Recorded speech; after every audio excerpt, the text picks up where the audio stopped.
Hey guys, tonight we're going to travel back to a time when the daily grind wasn't just a metaphor for a tough day at the office. It was a literal, bone-wearying, soul-crushing reality.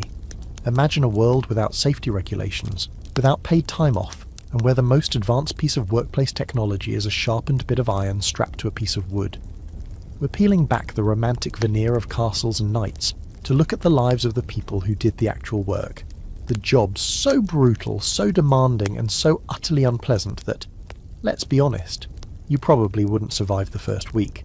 So before you get comfortable, take a moment to like the video and subscribe, but only if you genuinely enjoy what I do here.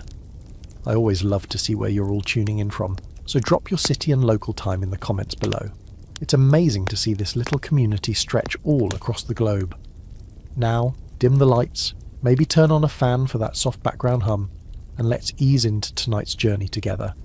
The first thing you notice isn't a sound, but a feeling.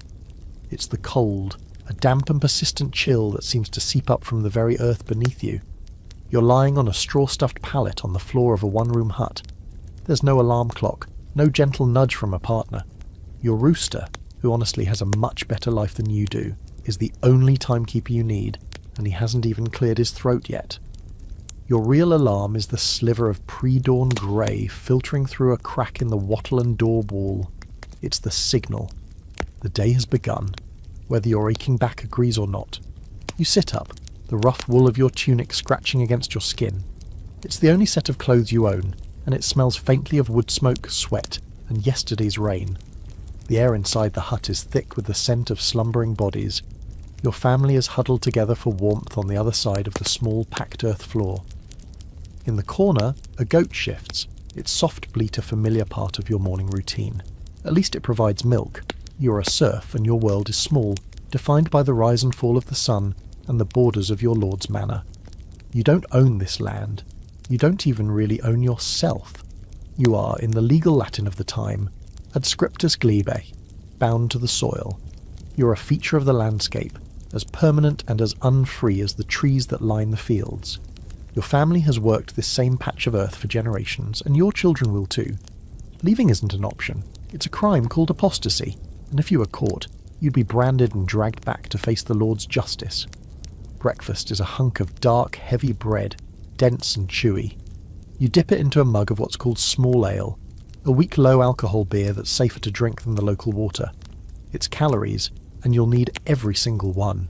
You pull on your worn leather shoes, a luxury not all your neighbours can afford, and step out into the misty dawn. The village is stirring, a collection of a dozen or so identical huts huddled around a small stony church. Your first duty of the day is not for your own benefit.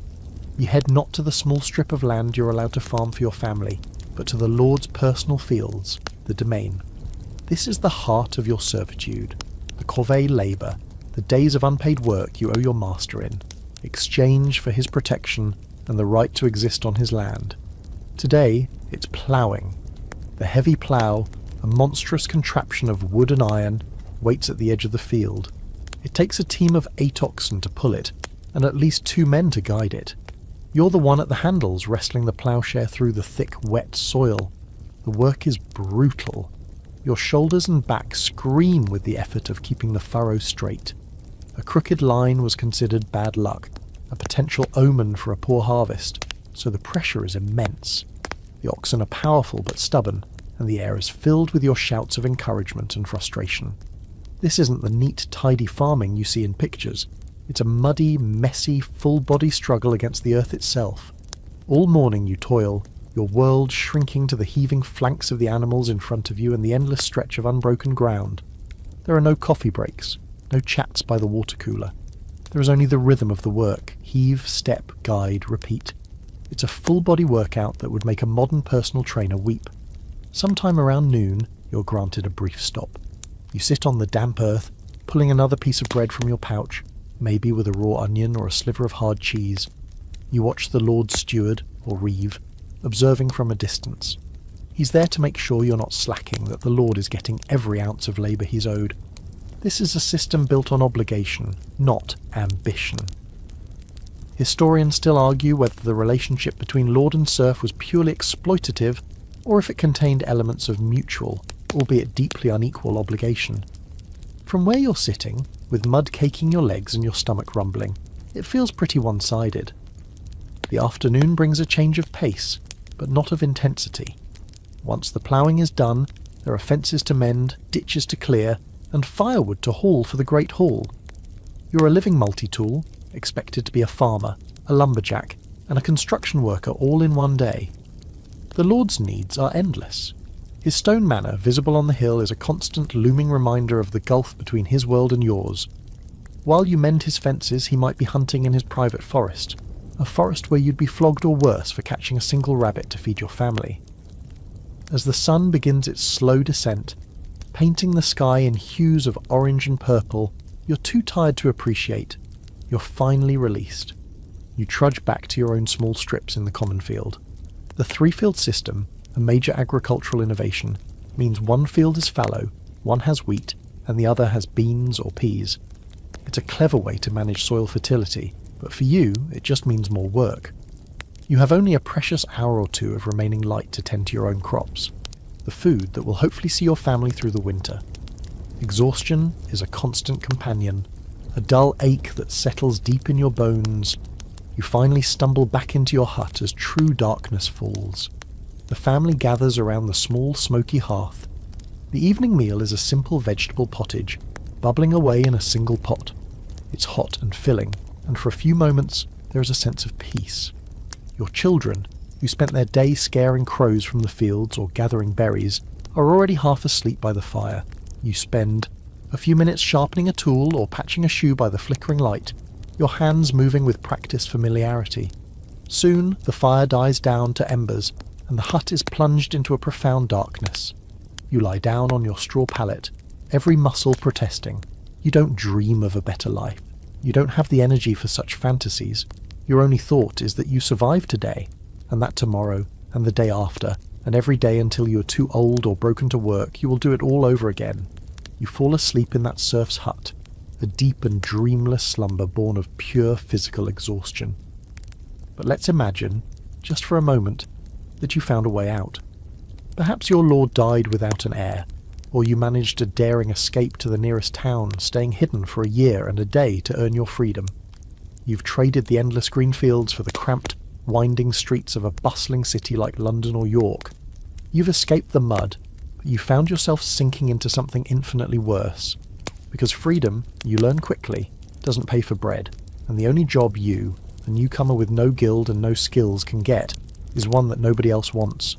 It's a job that happens while the rest of the city sleeps, a job performed in near total darkness. You've become a gong-farmer. The name sounds almost respectable, doesn't it? Like you're cultivating some exotic crop. The reality is less agricultural. The word gong comes from an Old English term for a privy or cesspit. You are, to put it plainly, a toilet cleaner, and not the modern kind with porcelain and running water. You're the one who empties the pits of human waste that fester beneath the city's homes and public latrines. Your work begins long after the curfew bell has rung, its solemn tone echoing through the now empty streets. Honest folk are behind shuttered windows, doors bolted. The only people out now are the night watch, stray dogs, and you. You gather your state-of-the-art equipment, which consists of a few rickety buckets, a shovel, a long-handled ladle, and a profound sense of regret. You lead a small cart pulled by an equally miserable-looking horse through the labyrinthine alleys, the wooden wheels groaning over the cobblestones. The city at night is a different beast. The familiar landmarks are swallowed by shadow, and every corner seems to hide a threat. But the biggest threat is the one you're actively seeking out. Your first stop is the back of a wealthy merchant's house. The household's privy is a small stone outbuilding, and beneath its wooden seat is a pit maybe 10 feet deep. It hasn't been emptied in over a year. Your partner, a grim-faced man who communicates only in grunts, helps you pry off the heavy cover. And then it hits you. It's a physical force, an invisible wall of stench that makes your eyes water and your stomach churn. This isn't just a bad smell. It's a primordial odour of decay and digestion, a fragrance that doesn't just enter your nostrils. It moves in, redecorates, and refuses to pay rent. You've learned to breathe through your mouth, to numb your senses as best you can, but it never truly goes away. You carry the smell in your clothes, in your hair, in your very skin. One of you has to go down into the pit. Tonight, It's your turn. Your partner lowers a small, unstable ladder, and you descend into the filth. The air is thick and warm, and the fumes are the real danger. These pits are pockets of what we now know as methane and hydrogen sulfide. Get a lungful of the bad air, and you don't just pass out, you die. It's a documented hazard of the job, a quiet and lonely death at the bottom of a hole filled with everyone else's problems. You work quickly, the thick, semi-liquid sludge making every movement a struggle. You fill the buckets, your arms screaming with the effort, and your partner hauls them up one by one to be dumped into your cart. This particular job is what the law calls scouring the gong. It's a full-on excavation. You're not just skimming the top, you're scraping the stone walls, ensuring the pit is as clean as it can be until it inevitably fills again. The work is claustrophobic, disgusting, and utterly humiliating. Above, you can hear the faint sounds of the city sleeping, oblivious to the subterranean horror you're enduring for their sanitation. Once the pit is empty, you haul your stinking cargo through the sleeping city. The job is legally required to be done at night, specifically between 9 p.m. and 5 a.m, for a very obvious reason. Nobody wants to see or smell you at work. You are a walking, talking, cart-pulling violation of every social decency. People who see you will cross the street. Mothers will pull their children away. You're an essential part of the city's health, yet you're treated like an outcast. Historians still argue whether gong-farmers were regarded as a necessary, if unpleasant, public service, or if they were relegated to a social status akin to untouchables. Given the way people spit when you pass, you have a pretty good idea of the answer. You must transport the night soil, as it's euphemistically called, to a designated collection point. In a city like London, there were specific lay stalls or dung wharves along the Thames. You're legally obligated to dump your cart's contents only in these official spots, and only at certain times. A quirky and specific city ordinance stated you couldn't just dump it anywhere in the river. It had to be taken out to the middle of the stream at high tide to ensure it was carried out to sea. Dumping it near the riverbank could result in a hefty fine, which you absolutely cannot afford. The pay, surprisingly, is one of the few upsides. Because the work is so foul and so dangerous, a gong farmer could earn a decent wage compared to an unskilled labourer. You might make several pence a day, enough to afford your rent and food, with maybe a little left over. It's the original form of hazard pay. But the money comes at a cost that isn't measured in coin. The social stigma is immense. You're often forced to live in a specific area of the city, away from respectable folk. Your chances of marrying well, or at all, are slim. And your life expectancy? Well, let's just say you don't see many old gong farmers. As the first hints of dawn streak the sky, you guide your empty cart back home, the stench still clinging to you like a second skin. You strip off your work clothes outside your small rented room, washing as best you can with a bucket of cold water that does little to remove the phantom smell. You collapse into your bed just as the world is waking up, your day's work done. You didn't face the Lord's Reeve or the back-breaking toil of the fields. Instead, you confronted the literal underbelly of society, a darkness far more profound than the rural night. And as you drift off to sleep, you know that tonight, when the curfew bell rings again, you will have to get up and do it all over again. The city smells are one thing, but you've managed to find an occupation that gets you out of the crowded, reeking alleys of London.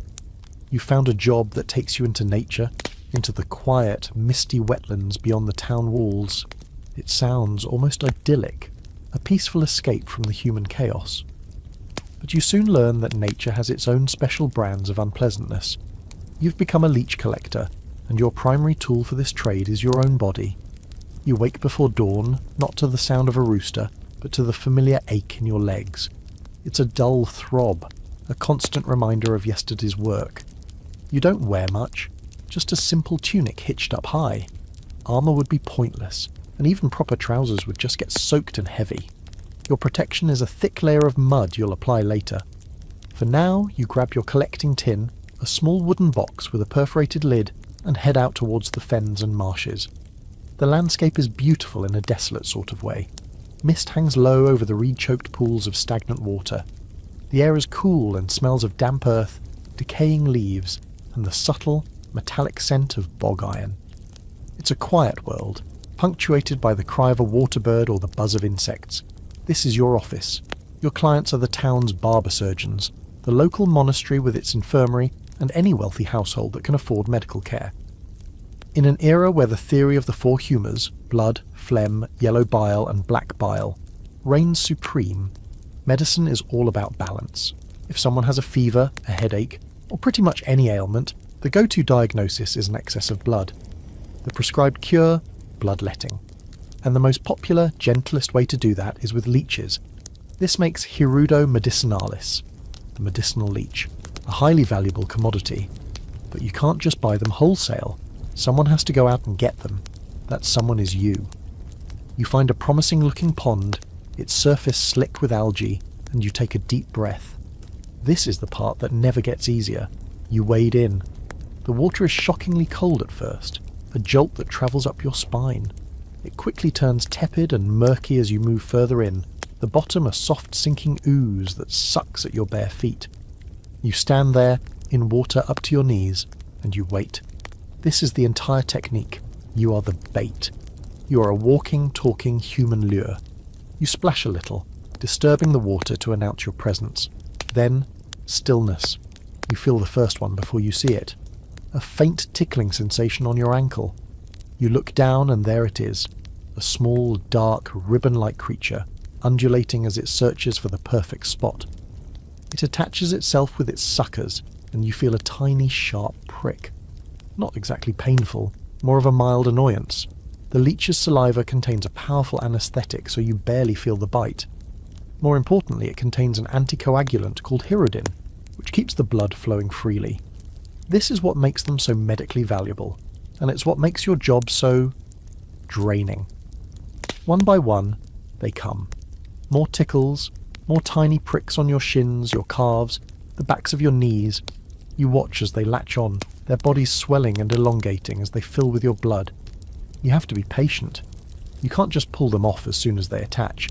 You have to let them get their fill, but not so much that they drop off on their own and get lost in the murky water. It's a delicate balance.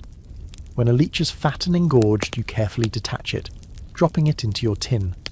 Some leech collectors, especially those who are old or frail, would use animals like horses to lure the leeches, but that was an expensive investment. Your own two legs are free.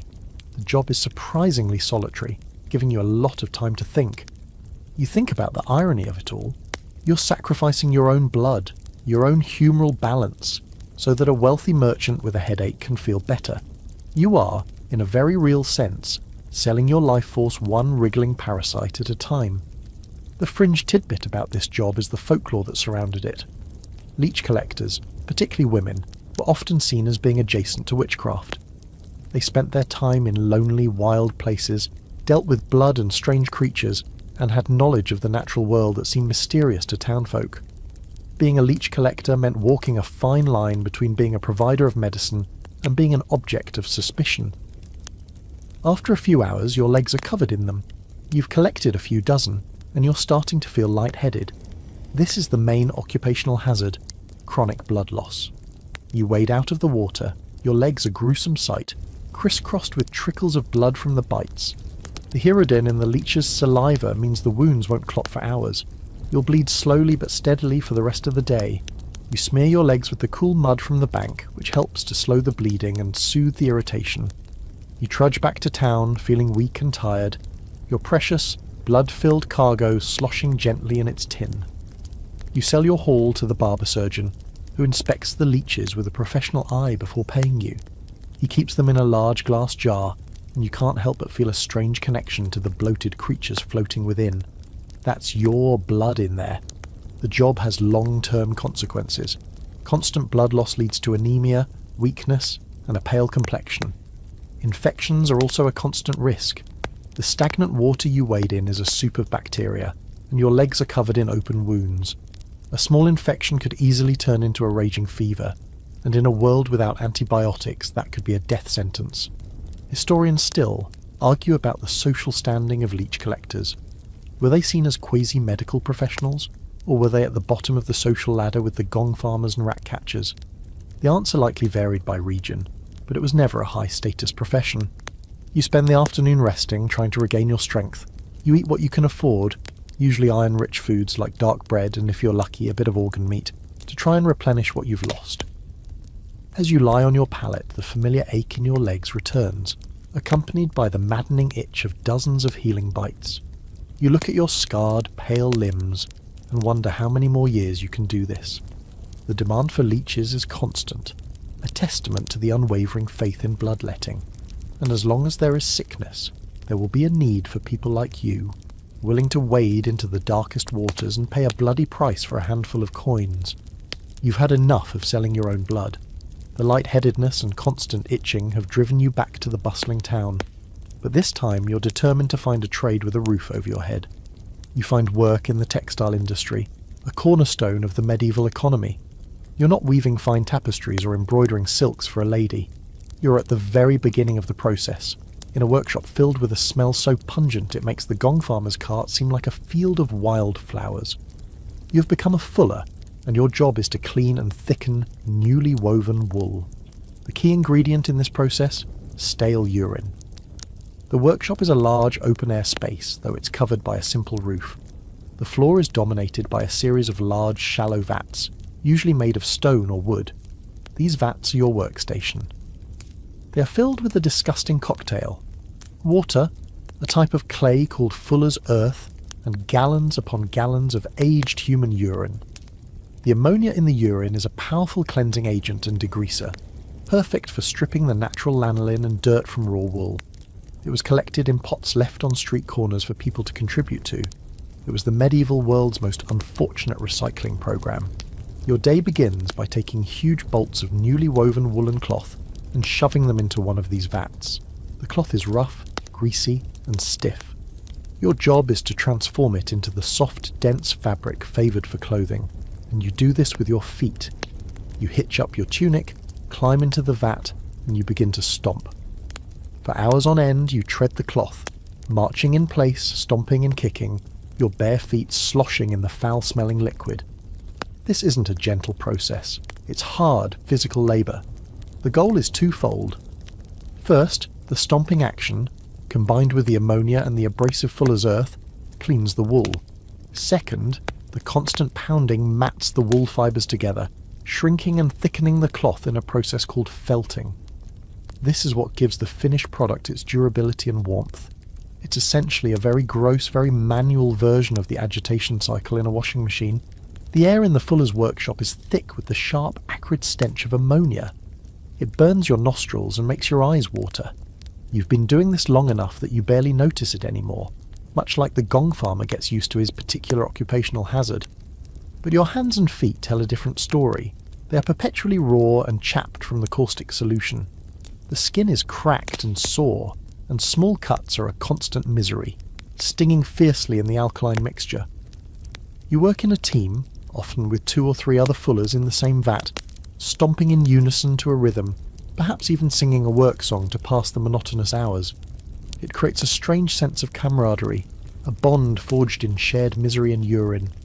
You're all in the same foul-smelling boat, or rather vat. Sometimes you talk, shouting over the rhythmic sloshing. You joke about whose contribution to the urine pot on the corner was the most potent last night. It's gallows humour, but it's what gets you through the day. This job is a perfect example of how the medieval world used readily available, if unpleasant, materials. One of the more quirky historical facts is that some fulling operations were so large that they had contracts with local institutions, like monasteries or guild halls, to ensure a steady supply of their primary cleaning agent. Imagine that negotiation. Around the 12th century, a technological innovation began to change your profession: the fulling mill. This was a water-powered machine with large wooden hammers that would pound the cloth automatically. It was far more efficient than you and your stomping friends. The rise of the fulling mill is a major fact in medieval economic history. It was one of the first instances of industrial mechanization replacing manual labour. Where these mills were built, your job became obsolete. But in many towns, especially smaller ones, the traditional method of walking the cloth persisted for centuries.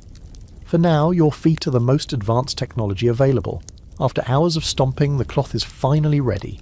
You and your team heave the incredibly heavy, sodden bolt of wool out of the vat. Your part of the job is done. The cloth will then be stretched out on a large frame called a tenter, where it's held by hooks. This is where the phrase "on tenterhooks" comes from, meaning to be in a state of suspense.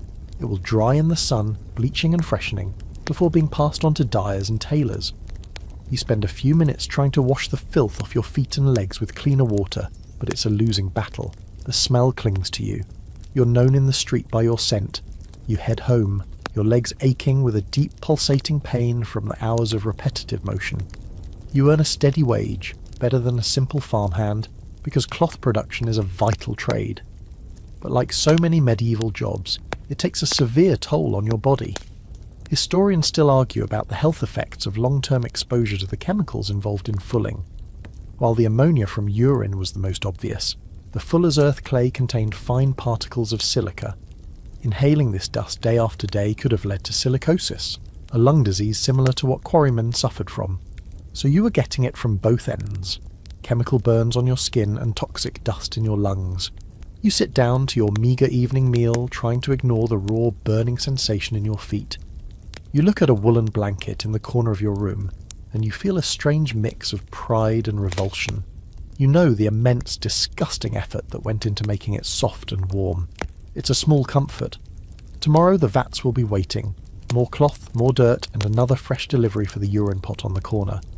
You are a crucial cog in the engine of commerce, but you are a cog that is constantly being steeped in the worst filth the town has to offer. You've decided that working with urine, while unpleasant, is at least one step removed from the animal. You want a more robust trade, a craft. You find an apprenticeship in a part of town that everyone else avoids, an area downwind from the residential quarters, usually near the river. The air here is thick with a smell that makes the fuller's workshop seem pleasant by comparison. It's a complex, horrifying bouquet of rot, chemicals and decaying flesh. You've become an apprentice tanner, and your new life is a constant hands-on lesson in the art of controlled decomposition. Your master's tannery is a collection of sheds and pits, all stained and reeking. The ground is a perpetual muddy mess, saturated with water, blood, and things you don't want to identify. Your first task of the day is to receive a new delivery from the local butcher. It's a cart full of fresh animal hides: cow, sheep, goat. They are stiff with dried blood and fat, and crawling with flies. This is your raw material. Leather is an essential product, used for everything from shoes and belts to armour and saddles. But turning a hairy, rotting animal skin into a durable, flexible material is a long and stomach-turning process. The first step is fleshing. You drape a heavy, wet hide over a curved wooden beam. Using a long two-handled knife with a dull, convex edge, you begin to scrape. Your job is to remove every last scrap of fat, muscle and flesh from the underside of the skin. It's slimy, slippery work. The hide is heavy, and you have to put your whole body into it, pushing and scraping for hours. Your arms ache, your back screams, and you are splattered from head to toe in gore. Once the hide is fleshed, it goes into a pit for dehairing. This is where the smell really kicks into high gear. The hides are soaked in a solution that loosens the hair. One common method is to use a lime bath, a caustic mixture of slaked lime and water. You have to submerge and turn the heavy hides in this pit using long poles. The lime burns your skin on contact, and the fumes are choking. An even cheaper, and therefore more common method, was to simply let the hides putrefy. They were piled into a pit and left to sweat and rot for several days until the hair follicles decomposed enough for the hair to be scraped off easily. This process, called sweating, created a stench of such epic proportions that tanneries were legally required to be located outside town walls in many places. After the hair is gone, the hide is, well, it's not exactly pleasant. It's a pale, flabby, swollen thing. Now comes the most infamous part of your job: baiting. The lime bath has made the hide alkaline and stiff. To make it soft and receptive to the tanning agents, you need to neutralize it and remove the remaining proteins. The preferred substance for this? A soupy mixture of water and animal dung. Dog or pigeon droppings were considered the best, as they contained enzymes that did the job perfectly. You take the hides from the lime pit and submerge them in this new, even more disgusting bath, kneading them with your hands or feet to ensure the solution penetrates fully. Yes, you are literally massaging animal skins in a bath of excrement. Remember the fuller stomping in urine? You've just found a way to one-up him in the gross-out Olympics. Having survived that ordeal, the hide is finally ready for the actual tanning. This is the process that gives leather its name and its durability. The hides are moved to yet another set of pits, these filled with a solution of tannin. Tannin is a naturally occurring compound found in the bark of certain trees, most commonly oak. You spend your days layering the pale, prepped hides with shredded oak bark and then filling the pit with water. This is a slow, patient process. The hides will sit in this tannin liquor for months, sometimes over a year for thick leather, being moved to progressively stronger solutions. Your job is to manage these pits, which is less disgusting but still hard physical work. A much faster, though lower quality method of tanning was called touring, which used alum and salt. But the most bizarre and intriguing method was brain tanning. A well-known tidbit among tanners and historians is the old saying, "Every animal has enough brains to tan its own hide." And it's true. The emulsified fats in brain matter are a highly effective tanning agent. Part of your job could involve mashing up animal brains, often the very brains from the animals the hides came from, and rubbing the greasy paste-like substance into the hide. It's an almost ritualistic, strangely efficient form of recycling that feels both primitive and ingenious. As an apprentice, you do all the dirtiest work. You are perpetually damp, cold, and smelly. The cocktail of chemicals, lime, dung, and tannin, is brutal on your skin. Tanners' hands were famously stained, cracked, and often ulcerated. There was also the constant risk of anthrax, a deadly bacterial infection that could be contracted from the hides of infected animals. A small cut on your hand could be a death sentence. Historians still debate the precise social status of tanners. They were vital craftsmen and could become quite wealthy, as leather was always in demand. Yet their work was so foul-smelling and associated with death and decay that they were often socially ostracised, forced to live and work in the most undesirable parts of town. A master tanner might be respected for his wealth and skill, but he probably wasn't getting invited to many dinner parties. At the end of the day, you wash as best you can in the river, the same river your tannery pollutes with its runoff. The smell never really leaves you. It's in your clothes, your hair, your home. You walk through the town and people give you a wide berth. You're the source of the stink that plagues the city's edge. But as you look at the finished hides, now a rich brown, strong and supple, you feel a sense of accomplishment. You've taken something foul and rotten and, through a series of frankly horrifying steps, transformed it into something useful and valuable. You've mastered a craft that is part chemistry, part butchery, and all brutal hard work. You've had your fill of the city's specialised stenches. The memory of the tannery, the fuller's vat, and the gong-farmer's cart has convinced you that a life of honest, hard labour in the clean country air is what you truly crave. You've found work far from any town, in the rugged hills where the earth itself is being reshaped. You are a quarryman, and your job is to tear stone from the heart of the world. The air here is indeed cleaner, free from the miasma of urban life, but it's not fresh. It's thick with a fine, white dust that coats everything. The trees, the grass, your tunic, the inside of your mouth. It hangs in the air, sparkling in the sun, a beautiful and deadly haze. This dust is your constant companion, a far more insidious threat than the honest filth of the city. Your day begins with the clang of a hammer on a wedge.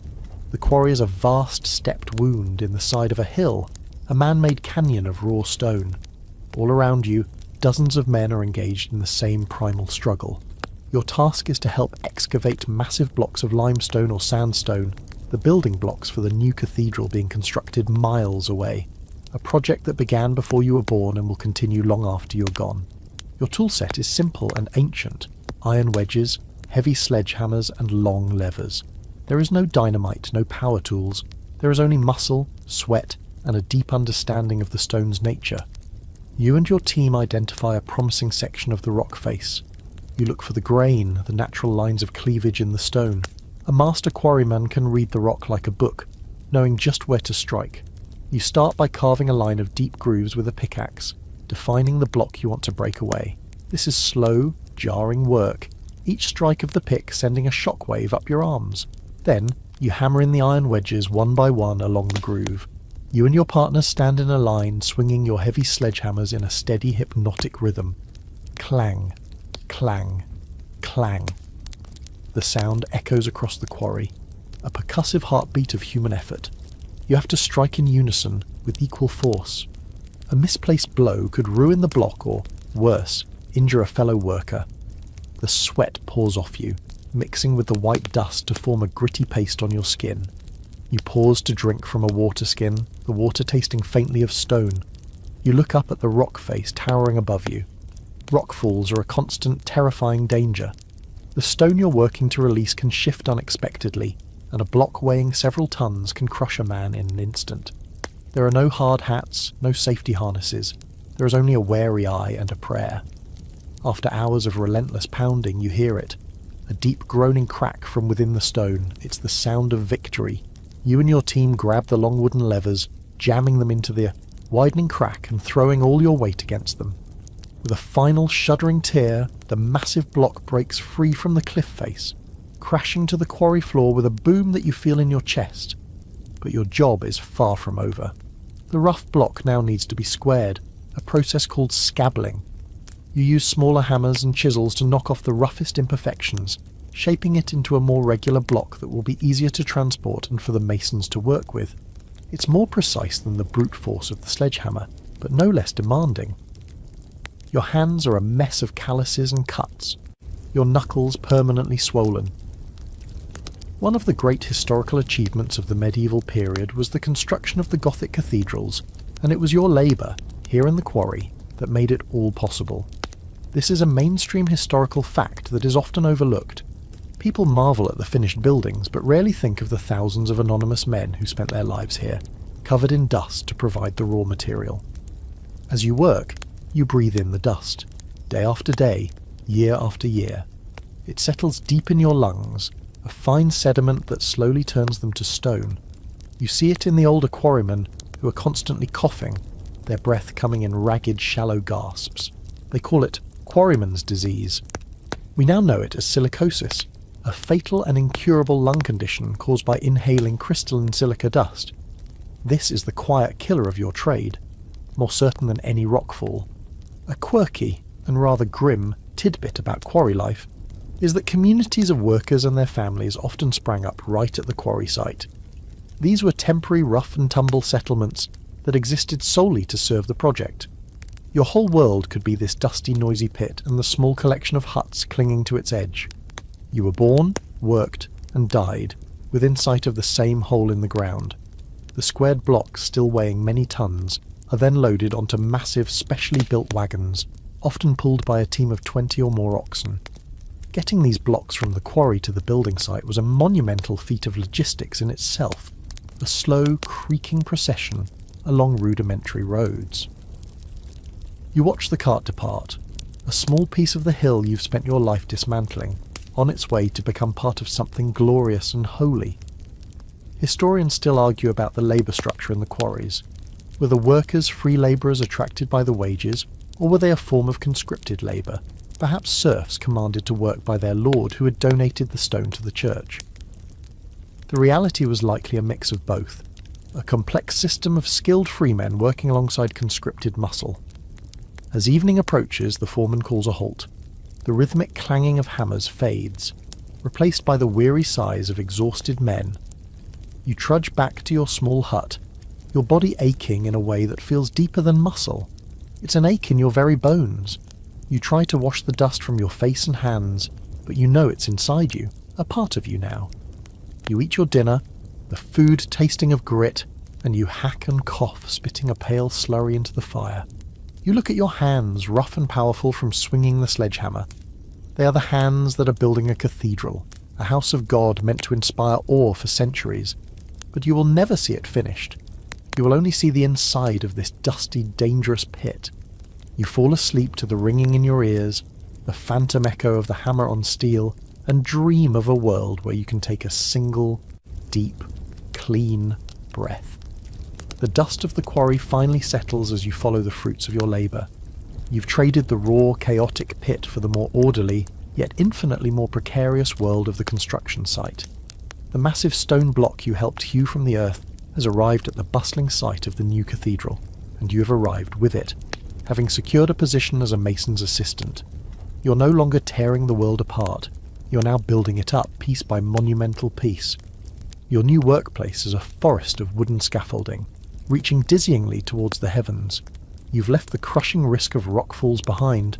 only to exchange it for the daily threat of a long fall onto hard, unforgiving ground.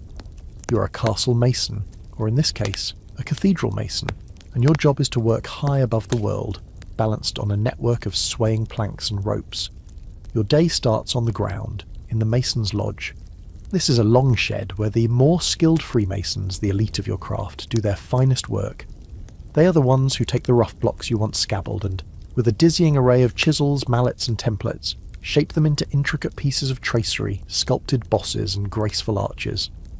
As an assistant, your job is to observe, to learn, and to do all the heavy lifting.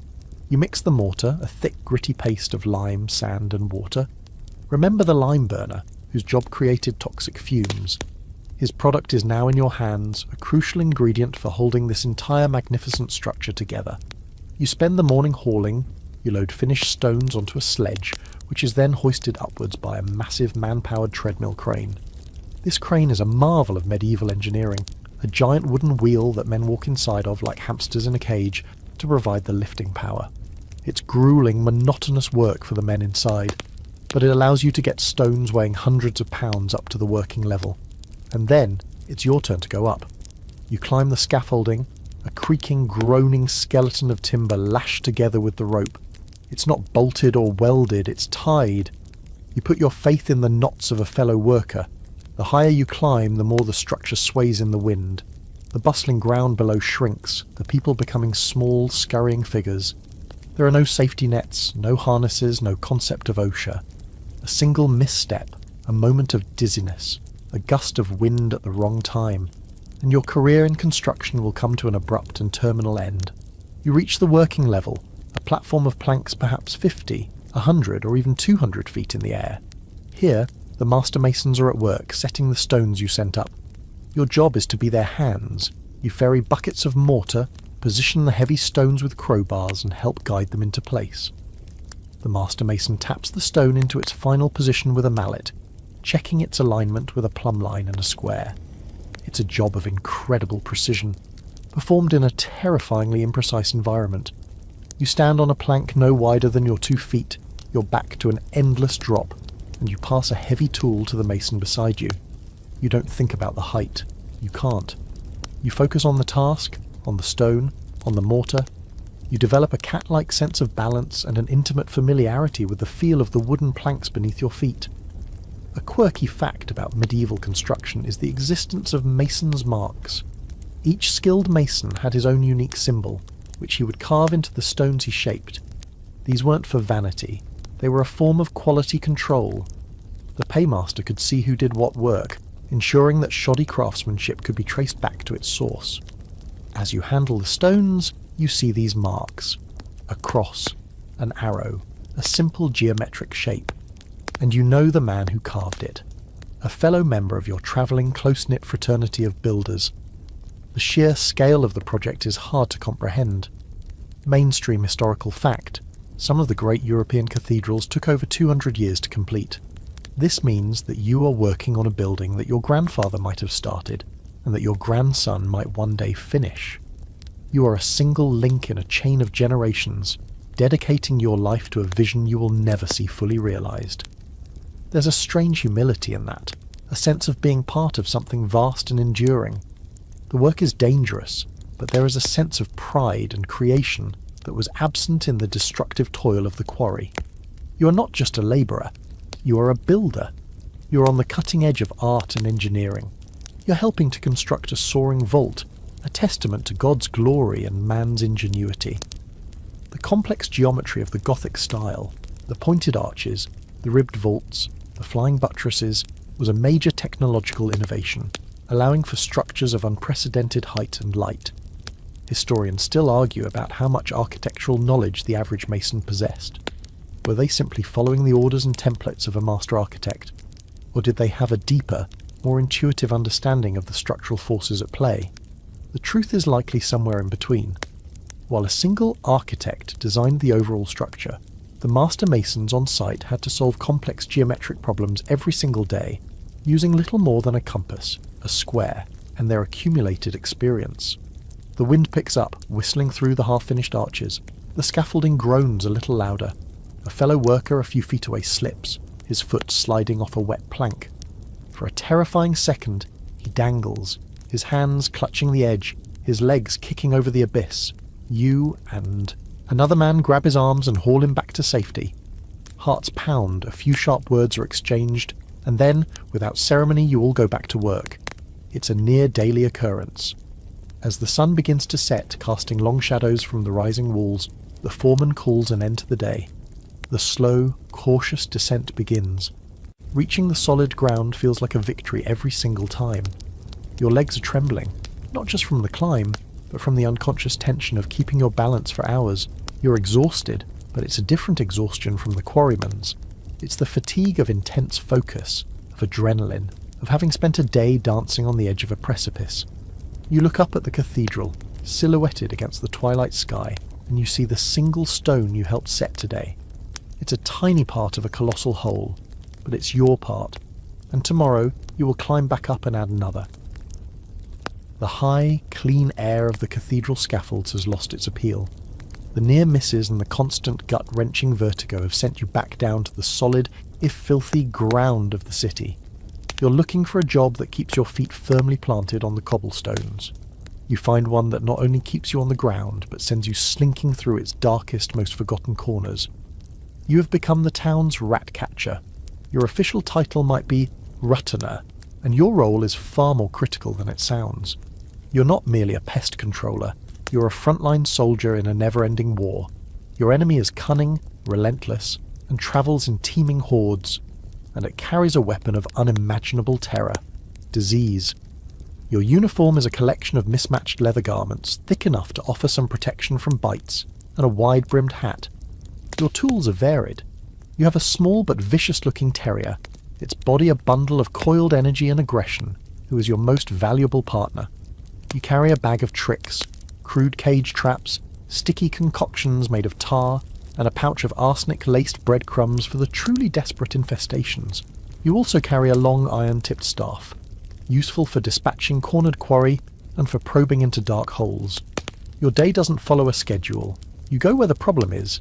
Today, it's the granary down by the docks. A merchant, his face tight with panic, leads you to his warehouse. The place should be silent, but it's not. There's a constant faint rustling and squeaking from within the walls and beneath the floorboards. The air smells of grain, but also of that distinct, musty, cloying odour of a large rodent population. The merchant points to sacks of flour, torn open, their contents spilled and fouled with droppings. This isn't just a nuisance, it's a direct threat to the town's food supply. You unleash your terrier. The dog needs no instruction. It darts into the warehouse, its nose to the ground, a blur of focused intent. You follow, your staff held ready. You set up a few traps near obvious holes, but your main job is to flush the enemy out. You use your staff to poke and prod at stacks of sacks, creating noise and disturbance. The first rat bursts from cover, a sleek brown shadow. Before it can get 5 feet, the terrier is on it with a savage shake of its head. The snap of the rat's neck is a sharp, clean sound. This is the grim reality of your work. It is a constant close-quarters battle. You move through the warehouse, a whirlwind of canine fury and human strategy. Rats boil out of the walls, and you bring your staff down with practiced economical movements. Thump, thump, thump. It's a messy, chaotic, and surprisingly adrenaline-fueled business. You are paid by the body. At the end of the job, you will lay out the dead rats in a line for the merchant to count. This system of piece-rate work is a historical fact for the profession. It incentivized thoroughness. A good rat catcher didn't just scare the rats away. He left behind a pile of evidence of his effectiveness. This also led to a rather gruesome, quirky tidbit. Some less than scrupulous rat catchers were known to breed rats themselves, releasing them into a new neighbourhood to guarantee future business. It was a dark and cynical form of job security. Your work takes you into every level of society, from the king's castle to the poorest slum. Rats are the great equalizer. You explore the hidden architecture of the city, the sewers, the forgotten cellars, the narrow spaces between buildings. You see the city's rotten core, the filth that people try to hide, the decay that provides the perfect breeding ground for your foe. But the real fear, the one that gnaws at the back of everyone's mind, isn't the rats themselves. It's the fleas they carry. You've heard the stories from traders and sailors, whispers of a great sickness in the east, a pestilence that travels along trade routes and leaves entire cities desolate. This is, of course, the Black Death, the bubonic plague. While the full pandemic hasn't yet reached its terrifying peak in your time, the connection between rats and disease is beginning to be understood, albeit imperfectly. People know that where rats thrive, sickness often follows. This makes your job both essential and terrifying. You're the city's primary, if unwitting, public health officer. You take precautions. You handle the dead rats as little as possible, using tongs to move them. You burn sulphur in infested areas, believing its pungent smoke purifies the air. You might even wear a pouch of sweet-smelling herbs around your neck, a pomander, to ward off the bad air or miasma that was believed to cause disease. These were primitive and largely ineffective measures, but they were all you had. Historians still argue about the effectiveness of medieval rat catchers in controlling the plague. While they certainly reduced the rodent population in localized areas, they were likely fighting a losing battle against an enemy whose biology and method of disease transmission were a complete mystery. Could they have inadvertently made things worse by disturbing flea-infested nests, causing the insects to seek new, human hosts? It's a chilling possibility. At the end of the day, you collect your earnings, your dog panting happily at your side, its work done. You're covered in dust, grime, and probably a spatter or two of rat blood. You are respected for the necessity of your work, but also viewed with a certain amount of revulsion. You deal in death and filth. You're familiar with the city's dark places. You walk home, the jingle of coins in your pouch a satisfying sound. But you can't shake the feeling of what you're up against. You've seen the sheer, overwhelming number of them. For every 100 you kill, 1,000 more are being born in the walls and sewers. It's a tide of vermin that can never truly be turned back. As you bar your own door for the night, you check your own small pantry, making sure it's secure. You know better than anyone what lurks in the shadows, what scratches and squeaks just beyond the limits of the firelight. You are the city's protector, but you are also the one who knows just how fragile that protection really is. You've spent your career battling the city's hidden enemies, the rats in the walls. But now you've taken on a role that forces you to confront a different kind of darkness, one that operates in the open, in the town square for all to see. You've become the executioner. Your work is not about pest control. It's about public order, divine justice, and the ultimate expression of the state's power. You don't live in the town proper. Your house is set apart, often near the gallows or outside the city gates. People don't want you as a neighbour. Your presence is a constant, uncomfortable reminder of sin and its consequences. You're one of the most essential and feared figures in the community. When you walk into the market, the crowd parts silently. The baker will sell you bread, but he won't meet your eye or touch your hand when you give him the coin. You're an outcast, tainted by the very justice you're required to dispense. This social ostracism is a well-documented historical fact for executioners across medieval Europe. Your job title is multifaceted. You might be called the headsman, the hangman, or simply the master of high justice. Your duties extend far beyond the final, fatal act. You're also responsible for carrying out non-lethal punishments. You administer floggings in the public square, your arm a steady practiced instrument of pain. You operate the pillory and the stocks, locking petty criminals into place to endure the jeers and rotten vegetables of the populace. You brand thieves and heretics with hot irons, the hiss of searing flesh, and the acrid smell of smoke becoming grimly familiar. Each of these acts is a public performance, a theatrical demonstration of what happens to those who break the law. Today, however, is a day for the high justice. A nobleman has been convicted of treason, and the sentence is death by beheading. This is considered a more honourable death than hanging, which is reserved for common criminals. The honour of the condemned, however, does little to lighten the burden on your soul. You spend the morning preparing your tools, not with malice, but with a craftsman's professionalism. You inspect the axe. It's a specialised tool, not a wood-chopping axe, but a broad-bladed, surprisingly heavy instrument, designed for one purpose. You run a whetstone, along its edge not because you enjoy the work, but because a sharp axe is a merciful axe. A clean cut is the difference between a swift end and a gruesome botched spectacle that will haunt both you and the crowd. Your reputation, and what little peace of mind you can find, depends on your proficiency. You also wear a specific uniform. Often it's a simple, dark tunic, But in some regions, executioners wore distinctive colours or masks. The mask, a common trope, was less about hiding your identity, everyone knew who you were, and more about separating the man from the office. It was a piece of psychological theatre, helping to create a figure of impersonal, implacable justice. Today, you wear a simple black hood that covers your face. You walk to the scaffold in the main square. It's a newly built wooden platform, raw and smelling of pine. A crowd has already gathered, a sea of expectant faces. For them, this is a grim form of entertainment, a moral lesson, and a thrilling spectacle all in one. You ignore them, focusing on the task at hand. You check the stability of the block, a solid piece of wood worn smooth from previous uses. The condemned man is led through the crowd by the guards. He is pale but composed. A priest walks with him, murmuring prayers. The nobleman is allowed to speak his final words to the crowd, a tradition that serves as both a final confession and a warning to others. He speaks of his loyalty to the king, his voice clear and steady. Then he kneels. This is the moment where your world narrows to a single point. There is only you, the kneeling man, and the axe in your hands. You must be detached, a pure instrument of the law. But you are still a man. You see the fine hairs on the back of his neck, the tension in his shoulders. A quirky but vital part of your job was the brief final interaction with the condemned. Often they would tip you, pressing a coin into your hand and asking for a swift end. This blood money was one of the strange perks of your job, a final desperate plea for competence. You raise the axe. It feels heavy, a terrible weight. You have practiced this movement 1,000 times on dummies and animal carcasses. You know the exact arc, the precise point of impact. You take a breath, the crowd vanishes and you swing. The sound is a dull, wet thud. It's over in an instant. Your aim was true. Your work is not finished. You must display the head on a spike on the city gates, a gruesome warning to all who enter. Then, you have to clean the scaffold. This is part of the job that no one sees, the quiet, solitary work of washing away the evidence of what you've done. Historians still debate the psychology of the medieval executioner.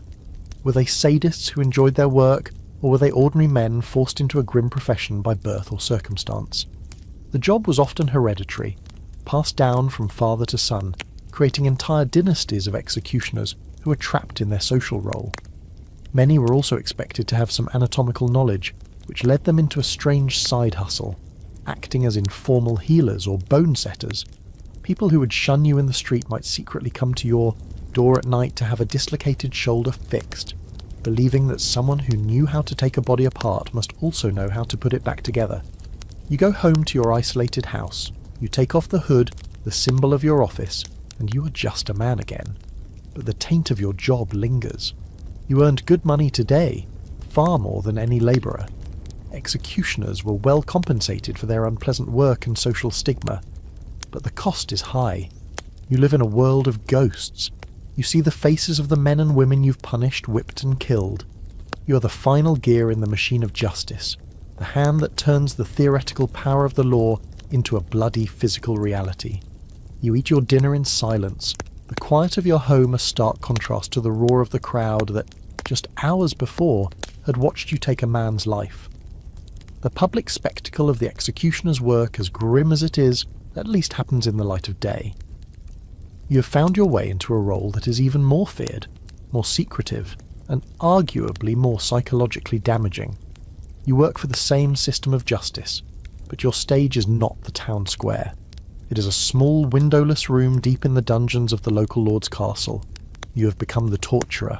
Your title is never so blunt. You might be called the questioner or an examiner. Your purpose in the eyes of the law is not to inflict pain for its own sake. It is to extract the truth. In a legal system that places enormous weight on a confession, often considering it the queen of proofs, your role is paramount. Without a confession, a suspected heretic, traitor or conspirator might walk free. You are the key that unlocks the stubborn silence of the accused. Your workshop is a chamber of horrors, though you see it in purely functional terms. The stone walls are thick, muffling any sounds. The room is sparsely furnished. In the corner stands the rack, a wooden frame with rollers at each end, designed to stretch a body to its breaking point. Manacles and chains hang from the walls, their metal surfaces worn smooth by countless desperate hands. There is a brazier for heating irons, a collection of thumbscrews, and the menacing form of the strappado, a pulley system used to hoist a victim into the air by their bound-behind wrists. Each tool has a specific purpose, a specific level of pain it is designed to inflict. You are a craftsman of agony. Your knowledge is not of stone or leather, but of the human body's limits. You know how much pressure a joint can take before it dislocates. You know which areas are most sensitive to pain. You are, in a grotesque way, a student of anatomy, much like the executioner or the barber surgeon. You understand leverage, pressure points, and the delicate architecture of bone and sinew. Today, a suspected heretic is brought to your chamber. He is a quiet man, a weaver accused of holding unorthodox beliefs about the nature of the sacrament. He has refused to confess before the ecclesiastical court. The inquisitor, a stern-faced cleric, instructs you to begin the questioning. The law, at least in theory, provides guidelines. Torture is meant to be applied in escalating stages. It is not supposed to be permanent, nor is it supposed to be fatal. A dead man cannot confess, after all. You begin with the psychological tools. You show the man your instruments, explaining in a calm, dispassionate voice what each one does. You describe the sensation of the strappado, the way the shoulders tear from their sockets. You explain the slow, crushing pressure of the boot, a vice used to break the bones in the foot and shin.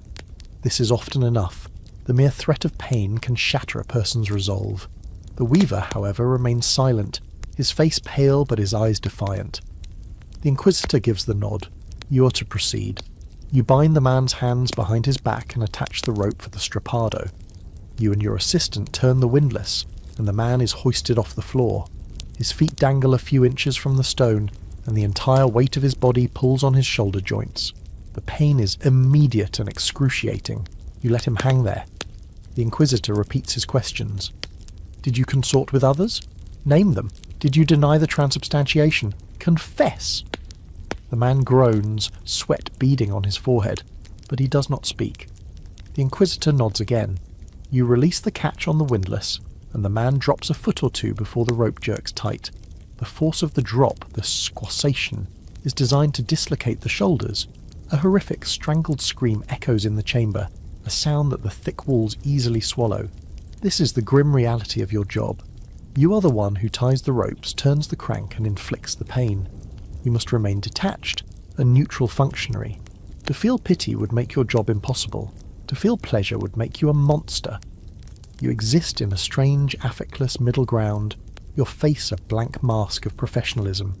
A quirky and deeply cynical tidbit of the torturer's trade revolves around the legal loopholes. A confession obtained under torture was not technically admissible in court. The legal fiction was that the torture was merely a tool to persuade the accused to confess freely. So, after a session, the broken and sobbing prisoner would be taken back to the courtroom. The judge would then ask them, in the absence of any instruments of pain, if they would now like to confess of their own free will. If they did, the confession was considered voluntary. If they refused, they could legally be taken back to your chamber for more persuasion.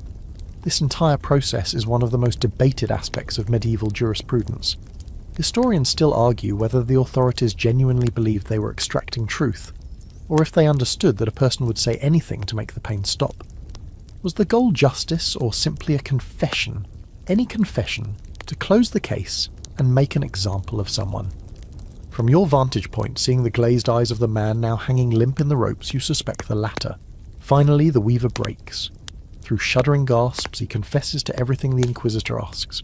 He names names, other weavers, a baker, people he likely barely knew, implicating them in his supposed heresy. Your job is done. You lower the man, his arms now useless, and the guards drag him away. You have obtained the queen of proofs. The fact that the proof was born of agony and is likely a complete fabrication is not your concern. You followed your orders, you clean your tools, wiping them down, coiling your ropes. You're well paid for this work, and like the executioner, you're given a wide berth by the general populace. But your ostracism is even more profound because your work is secret. People don't know exactly what you do, but they can guess. They see you as a creature of the dungeon, a man who deals in screams and broken bodies. You leave the chamber and ascend the spiral stairs, emerging from the cold, damp darkness of the dungeon into the evening air. The world outside seems jarringly normal. Children are playing in the bailey, a cook is shouting in the kitchen. No one knows what just happened in the room below their feet. You carry the secrets of the castle's justice system in your head, and the phantom screams in your ears. Unlike the executioner, your work leaves no visible public mark, only the private, invisible scars on the bodies and souls of those who pass through your chamber, and perhaps on your own. You've had enough of the dark, hidden work of the dungeon. The silent screams and the cold stone have chilled you to the bone. You seek a profession that is not only public but respected, a trade that helps people, that brings relief instead of pain. You find your way to a bustling shop on a main street, a place marked by a red and white striped pole. You have become a barber surgeon, and you're about to discover that the line between helping and harming is terrifyingly fine. Your shop is a hub of neighbourhood activity. Men come in for a shave and a haircut, to have their beards trimmed, and to catch up on the local gossip. The air smells of soap, hair, and the faint coppery tang of blood. The red and white pole outside is a powerful symbol. The red represents blood, the white represents bandages. It's a proud advertisement of your dual trade, a historical fact that surprises many modern people. For centuries, the crafts of the barber and the surgeon were inextricably linked. One moment, you are leathering the face of a portly merchant, your sharp, straight razor gliding over his chin with practiced ease. You chat about the price of wool and the latest scandal at court. The next moment, a man stumbles into your shop, his leg crushed and bleeding from a cart accident. The gossip ceases. The atmosphere shifts from convivial to clinical in a heartbeat. You're no longer a barber, you're a surgeon. You help the injured man onto a sturdy wooden table, the same one you might use for laying out your towels. There are no anaesthetics, no sterile operating theatres. There is you, your tools, a bottle of strong wine, and your nerve. You pour a generous cup of the wine and press it into the man's hands, instructing him to drink it all. It won't kill the pain, but it might dull his senses and his memory of what's to come. You give another cup to his friend, who has been recruited on the spot to help hold him down. You examine the leg. The bone is shattered, protruding through the skin.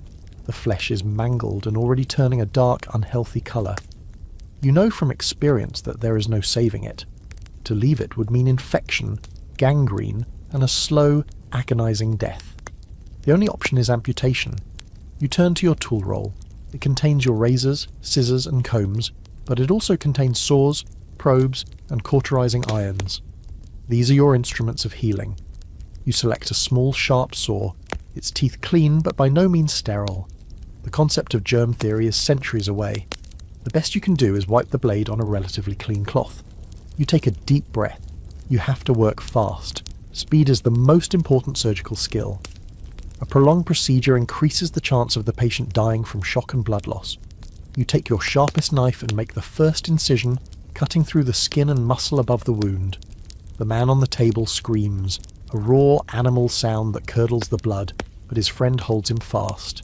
You work with focused, grim determination, ignoring the screams, the thrashing, the smell of blood filling your small shop. You pick up the saw. This is the worst part. The sound of the saw on bone is unforgettable, a grating wet crunch that echoes in the small room. You saw quickly, your arm moving in a steady rhythm, sweat beading on your forehead. In less than a minute it's done. The lower leg is free. You toss it into a bucket, but the man is bleeding profusely from the stump. You grab the cauterizing iron, which your apprentice has been heating in the brazier, until it glows a dull red. You press the sizzling iron to the open wound. The man screams again, a sound muffled by the leather strap you've given him to bite down on. This smell of burning flesh is nauseating, but the bleeding stops. The heat has sealed the blood vessels. This brutal but effective technique is the only way you have to prevent him from bleeding to death on your table. You bandage the stump tightly with clean linen. The surgery is over. The entire procedure has taken less than 5 minutes. The man is pale and unconscious, whether from the wine, the pain, or a combination of both. He has survived the operation. Whether he survives the inevitable infection that will follow is another matter entirely. His chances are, at best, 50-50. This is the brutal reality of your profession.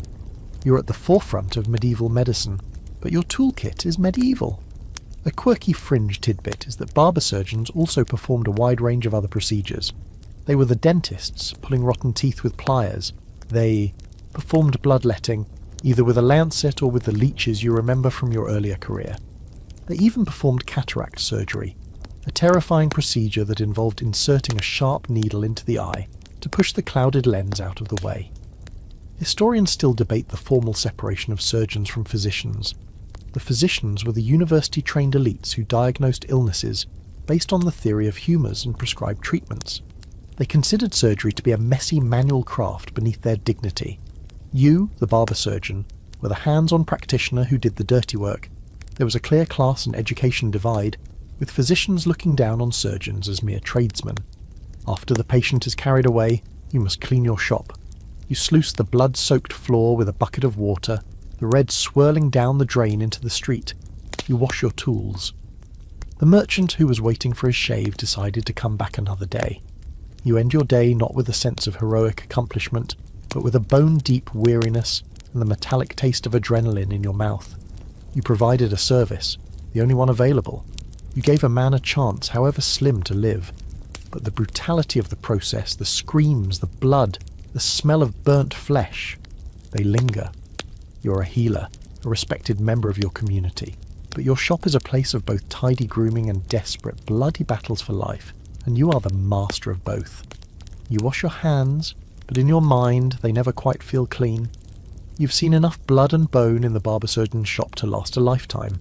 The screams of patience have been replaced by a new ambition, one that glitters with the promise of glory, honour, and a place in high society. You have managed to secure a position that is the first step on the ladder to knighthood, a dream for many a young man. You have become an arming squire, and you quickly learn that the path to chivalry is paved with endless, back-breaking, and deeply unglamorous work. Your new home is a bustling castle, a self-contained world of stone, steel, and strict hierarchy. You're assigned to a knight, Sir Robert, a veteran of several campaigns, a man whose moods are as unpredictable as the weather. Your life is no longer your own. You exist for one purpose, to serve him. From the moment you wake until the moment you collapse into your straw pallet in a shared dormitory, your day is a whirlwind of duties. You rise before dawn, your first task to see to your knight's horses. You muck out the stalls, curry the destrier, his massive warhorse, and the palfrey he uses for travel.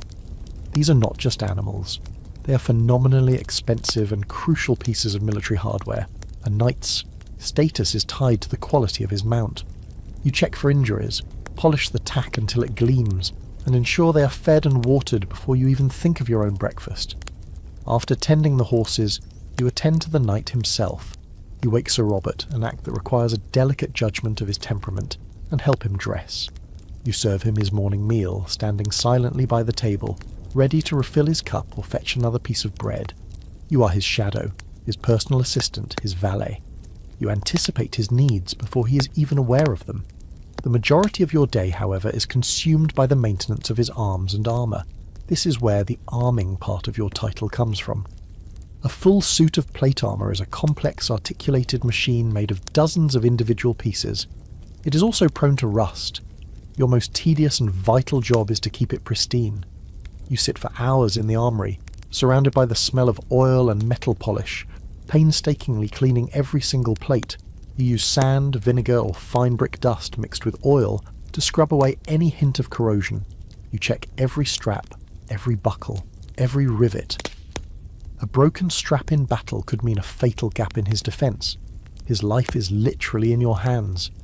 Then there's the sword, the lance, the dagger. You spend hours at the grindstone sharpening his blades to a razor's edge. This is not the quick work of the executioner sharpening his axe. This is a meticulous process. A nick in the blade could cause it to shatter on impact. You practice constantly, your arms growing strong from the endless work. But your job is not just menial labour. It is also an apprenticeship in the art of war. In the afternoons you train. You learn to ride, to handle a lance, to fight with a sword and shield. You engage in mock battles or melees with the other squires. Brutal affairs that use blunted weapons but still result in plenty of bruises and broken bones. You are constantly being tested, pushed to your limits.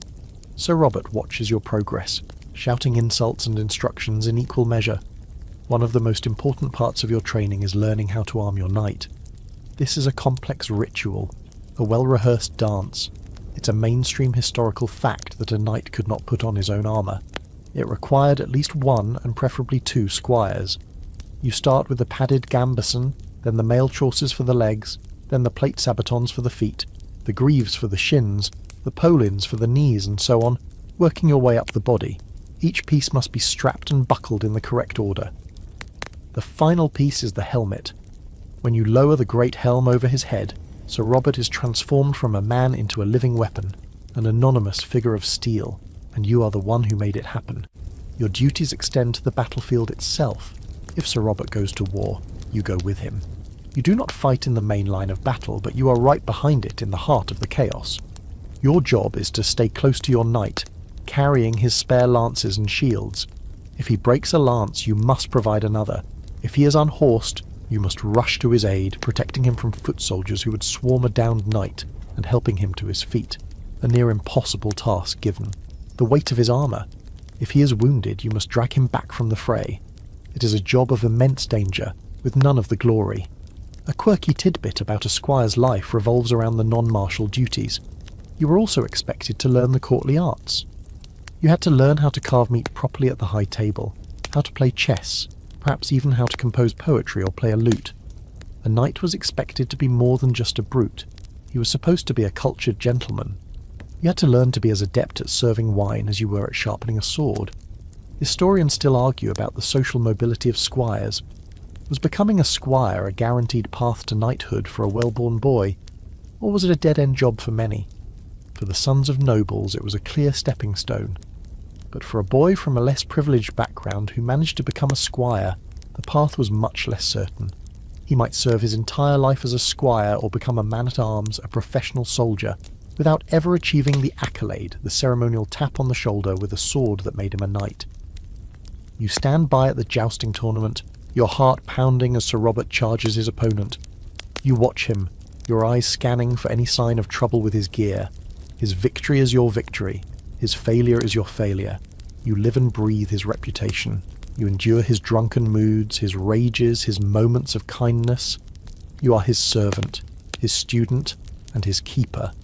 You fall into your bed at night, every muscle aching, your mind a swirl of horses, armour, and the complex rules of chivalry. The work is relentless, the praise is rare, and the dangers are many. But you hold on to the dream that one day, after years of this grueling service, Sir Robert will deem you worthy, that you will kneel before him, a humble squire, and rise as a knight, ready to have a squire of your own to command. It's a distant, glittering prize that makes all the toil and humiliation worthwhile. The path of the squire, with its glittering promise of knighthood, is a road few can travel. It requires birth, or at least a significant amount of luck and favour. Your path is different. It's muddier. You were born a yeoman, a free man of common stock, but you possess a skill that makes you more valuable than a dozen peasants with pitchforks, a skill that can break a cavalry charge and bring a nobleman crashing down into the mud.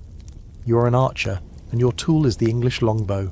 You stand in a field in northern France, a place whose name you don't know and will likely never learn. It's been raining for days, and the ground has turned into a thick, clinging mire that sucks at your worn leather boots. You are one of thousands, a long, ragged line of men just like you, standing shoulder to shoulder. In front of you, planted in the soft earth, is a sharpened wooden stake angled towards the enemy. Behind you, the knights and men-at-arms are waiting, their armour gleaming even in the dim grey light. They are the hammer, you are the anvil, or maybe it's the other way round. Your bow is taller than you are.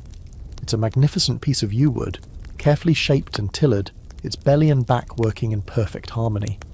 It is not an easy weapon to master. A mainstream historical fact that defines your existence is the bow's immense draw weight, which could range from 100 to over 180 pounds. For comparison, a modern hunting bow rarely exceeds 70 pounds. To draw this bow is a feat of incredible strength, a full body movement that engages your back, your shoulders and your arms. You have been training with it since you were a boy, starting with smaller bows and gradually moving up. It's a lifetime commitment. Your body is a testament to this commitment. A quirky and fascinating tidbit confirmed by skeletons of longbowmen found on shipwrecks like the Mary Rose is that a life of archery physically deformed the skeleton. Your spine is likely twisted, your right shoulder and arm are visibly more muscular than your left, and you probably have bony spurs on your wrist and shoulder bones from the repetitive strain. You are a living testament to your craft, your body shaped by your weapon. It's like a lifetime subscription to a gym that only has one machine, and it only works out your right shoulder and back. Across the field, the enemy is assembling, a glittering, arrogant line of French knights, their horses prancing impatiently. They look down on you with contempt. You are a commoner, a peasant with a stick. They are nobles clad in steel, born to fight. They believe their charge will shatter your line in moments. They have not yet learned the lesson that your bow is designed to teach. The command comes, shouted down the line. Knock. You pull an arrow from the quiver at your belt, or more likely from the ground in front of you where you've stuck a few dozen for speed. It's a yard long, fletched with goose feathers, and tipped with a vicious-looking bodkin point, a narrow, hardened steel tip designed specifically to punch through mail and plate armour. You fit the knock to the waxed bowstring. Draw. You place your feet, hook your first 3 fingers onto the string and pull. It is a massive effort. The yew-wood groans as you pull the string back to your ear, your entire body straining with the force. You are holding back a furious amount of potential energy. Loose. You release your fingers. With a deep, resonant thrum that you feel in your bones, the bow leaps in your hand and the arrow is gone. You don't watch it fly. You're already reaching for another. You're not firing a few carefully aimed shots like a movie hero. You are a human machine gun, and your only setting is brrrr. Your job is to put as many arrows into the air as quickly as possible. A trained longbowman could fire 10 to 12 arrows a minute. Multiply that by several thousand archers, and the sky itself turns dark. The first volley is a thing of terrible beauty. A great whistling cloud of arrows ascends, hangs for a moment at its apex, and then plunges down into the French line. You hear the sound a moment later, a horrifying drumming, as thousands of arrows rain down on steel armour, horseflesh, and men. It's followed by a sound of chaos. The screams of wounded horses, the shouts of men, the clang of knights falling from their saddles. This is your power. At battles like Crécy and Agincourt, it was this deadly rain that decimated the flower of French chivalry. Your arrows, fired in high-arsing volleys, could strike with enough force to penetrate the top of a knight's helmet or the weaker armour on his horse. The French charge begins, a thunderous wave of steel and horse, but they are charging into a quagmire, their heavy horses struggling in the mud, and all the while your volleys continue to fall. Knock, draw, loose. Knock, draw, loose. Your fingers are raw, your back is screaming, but you don't stop.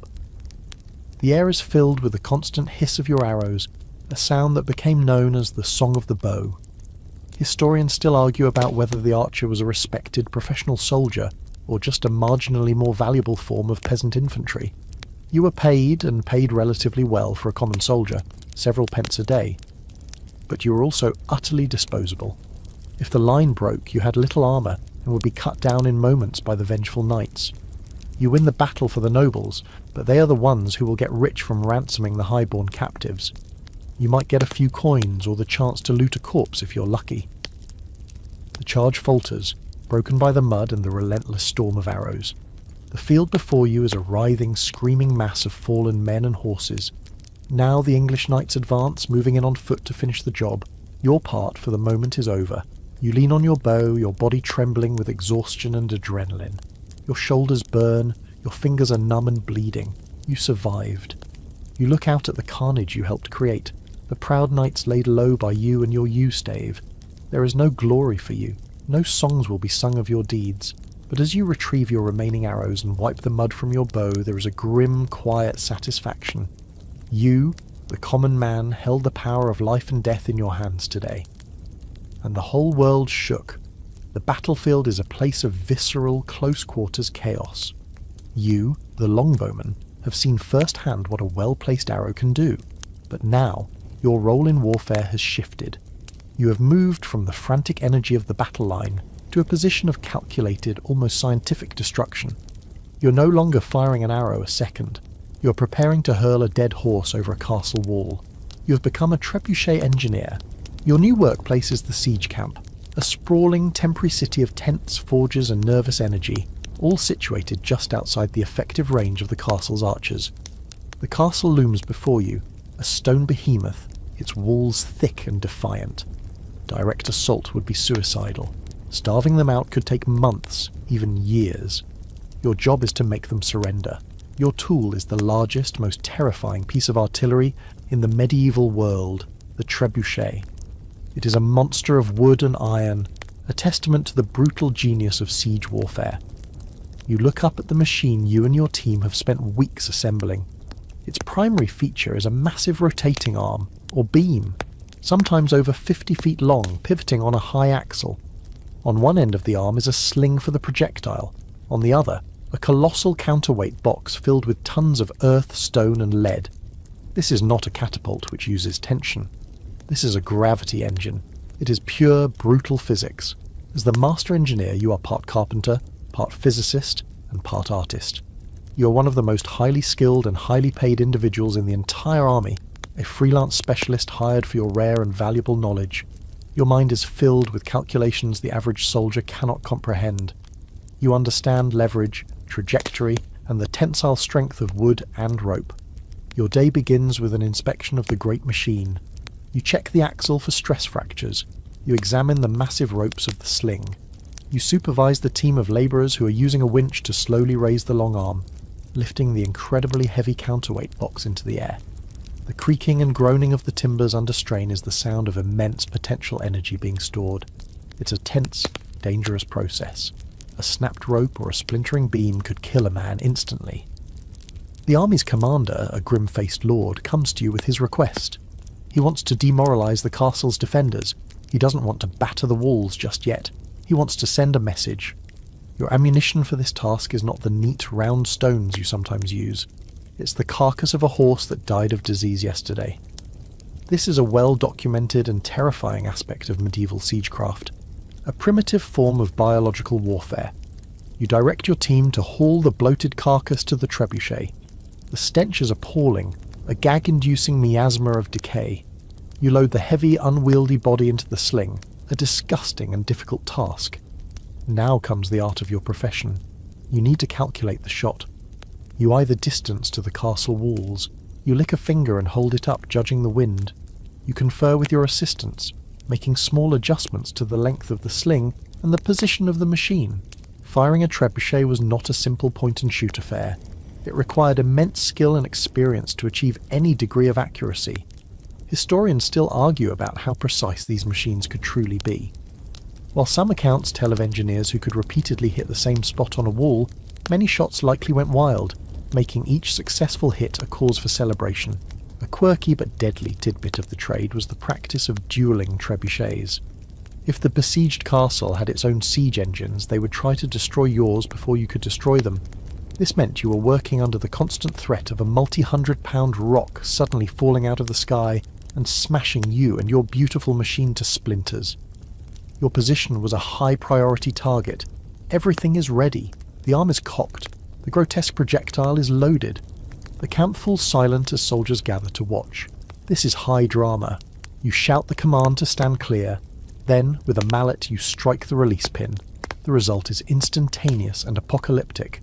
The massive counterweight drops with a deafening roar. The long arm whips upwards with incredible speed, a blur of motion. The sling arcs around, and at the perfect moment, one end slips free, releasing the projectile. The horse carcass, tumbling end over end, is flung high into the air. It soars in a graceful, sickening parabola, a dark shape against the grey sky. For a moment it seems to hang at its apex, directly over the castle. Then it plunges down, disappearing behind the battlements.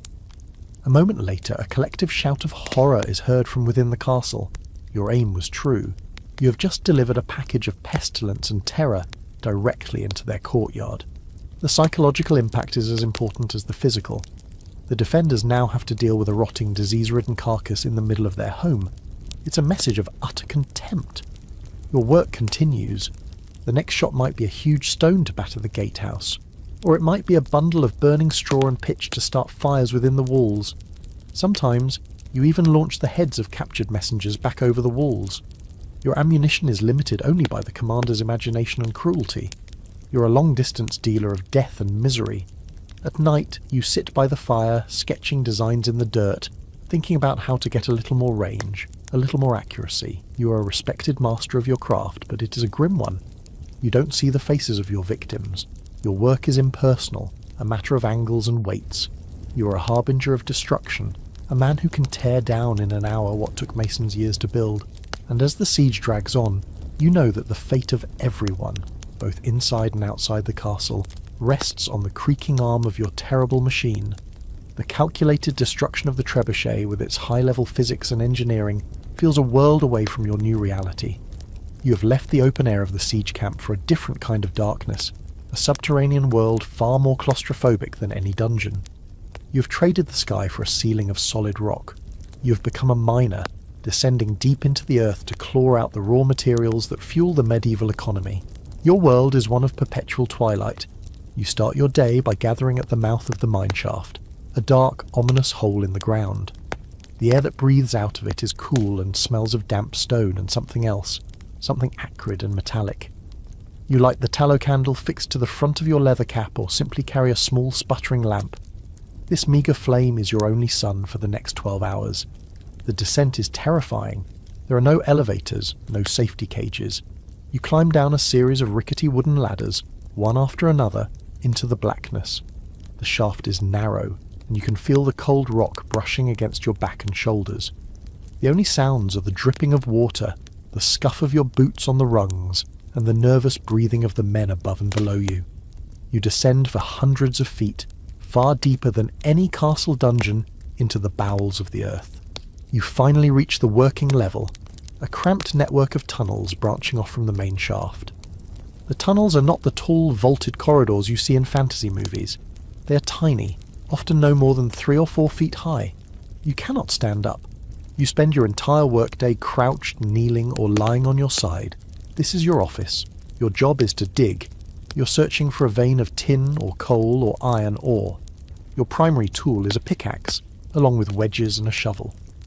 You attack the rock face in the cramped, flickering darkness. The work is punishingly hard, each swing of the pick jarring your entire body. The sound of your striking, multiplied by dozens of other miners in nearby tunnels, creates a constant, muffled cacophony. The air is thin and foul. The candles and lamps consume what little oxygen there is, and the tunnels fill with smoke and the dust from the rock. Breathing is a conscious effort. But the lack of good air is not the only invisible danger. The tunnels can fill with what miners call damps. Fire damp, methane, is an explosive gas that can be ignited by a single spark from a pickaxe striking rock or an open flame lamp, resulting in a cataclysmic explosion. Choke damp, carbon dioxide or other suffocating gases, is an invisible killer that can silently extinguish your candle, and then you. Canaries in cages were a much later invention. Your best early warning system is the sputtering of your own flame. Then there is the water. You're working far below the water table, and groundwater constantly seeps into the tunnels. You're perpetually cold and wet. A significant part of the mining operation involves drainage. Bailing crews, often employing children for their small size, work constantly to haul up buckets of water, a never-ending battle to keep the lower levels from flooding. And of course, there is the ever-present threat of a cave-in. The tunnels are held up by timber supports, massive wooden beams wedged into place, but these were often hastily constructed and could rot in the damp conditions. A creaking timber is the most terrifying sound in the mine. You learn to listen to the sounds of the earth, to distinguish the normal groans of settling rock from the sharp crack that signals an imminent collapse. To be trapped in a collapsed tunnel is a fate too horrible to contemplate, a slow death in absolute darkness. A fascinating and quirky historical tidbit about mining folklore is the belief in knockers or goblins. These were mythical creatures said to inhabit the mines. Miners would often leave a small portion of their food as an offering to them.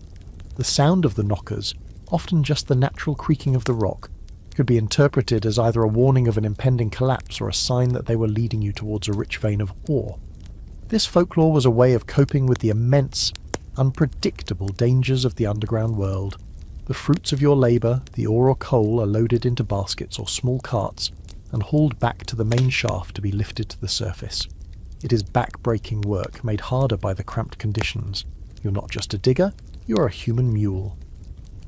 The division of labour in mines is a subject historians continue to explore. Was it a community effort, with miners sharing in the profits, or was it a more hierarchical system controlled by a wealthy owner who simply paid wages?